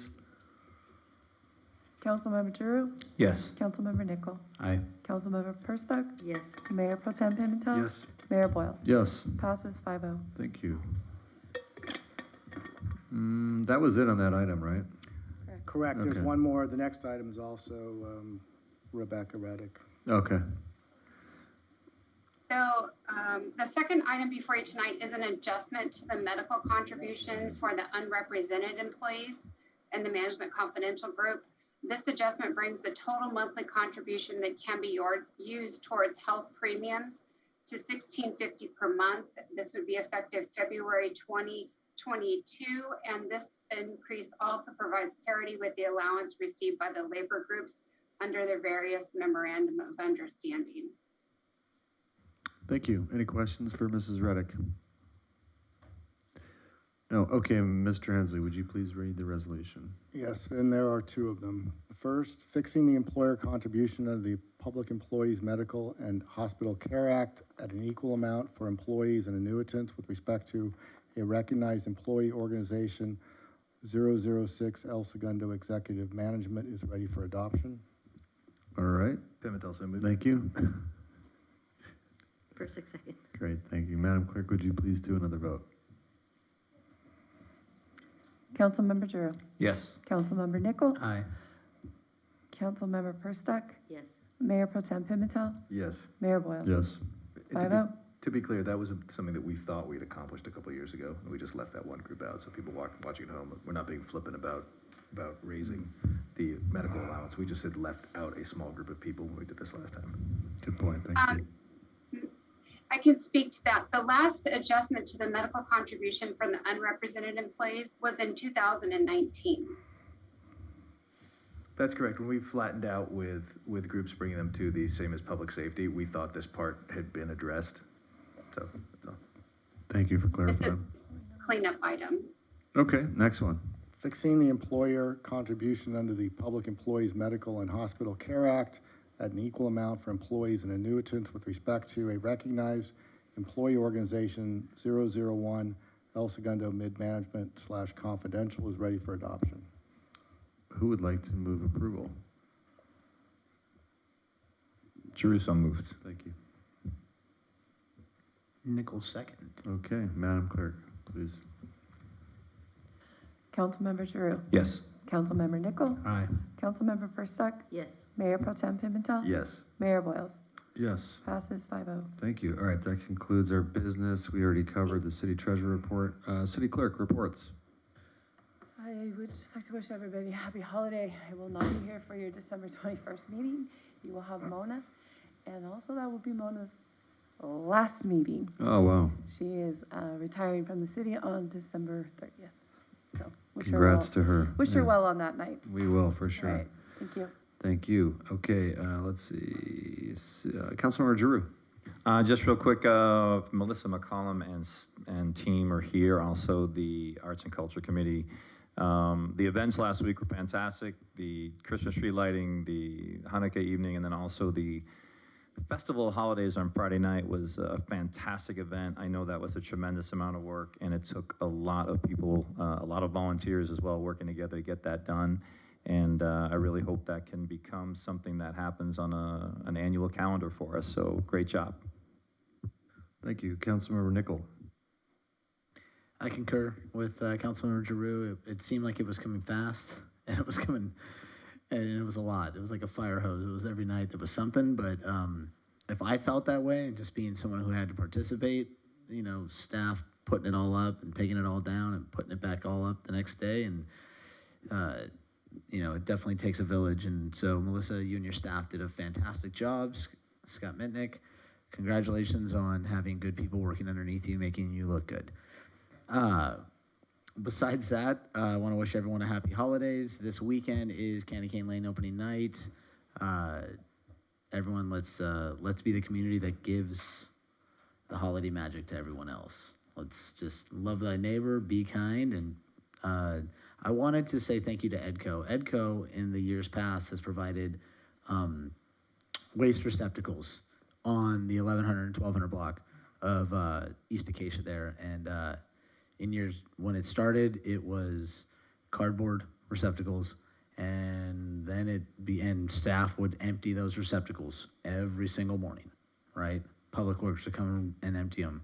So EDCO is now putting out both landfill bin, the gray bin, and a blue recycle bin that are actually going to be connected to each other. I think you guys got that email too. But just a huge step forward from where we've been in years past to making this an event that the residents there feel the city is truly their partner on. So I hope I get to see all of you out there on Saturday night. And yeah, Merry Christmas. Thank you. Councilmember Perstein. Yeah, I concur with everybody about the activities over the past week. They were great, well attended by the community. And please be kind, as Councilmember Nickel mentioned on Saturday. It will be busy, so please respect everybody. And thank you to Kiwanis and the POA for doing Santa that's going around town. So thank you to that. And hope to see everybody at the parade. Thank you. Thank you, Carol. Mayor Pro Tem Pimentel. Sanitation goes next week, which would be interesting because there's so many things that are countywide that have occurred. Transportation is dark this month, which isn't always a great thing for us because we play a disproportionate role in there and have some giant projects involved. Also, I would point to sort of us, but no one, I suspect, no one is still watching, but the county assessor is having a series of informational briefs on the implications of Prop 19, which are enormous.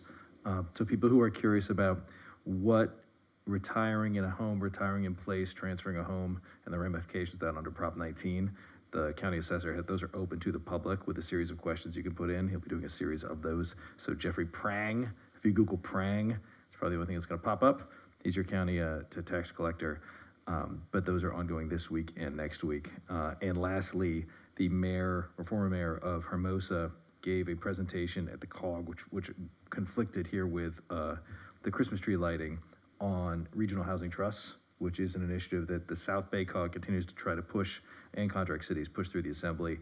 It's probably worth looking at to see how those work and how it can help us address our housing numbers. That's all. Thank you. As I recollect it, we approved it to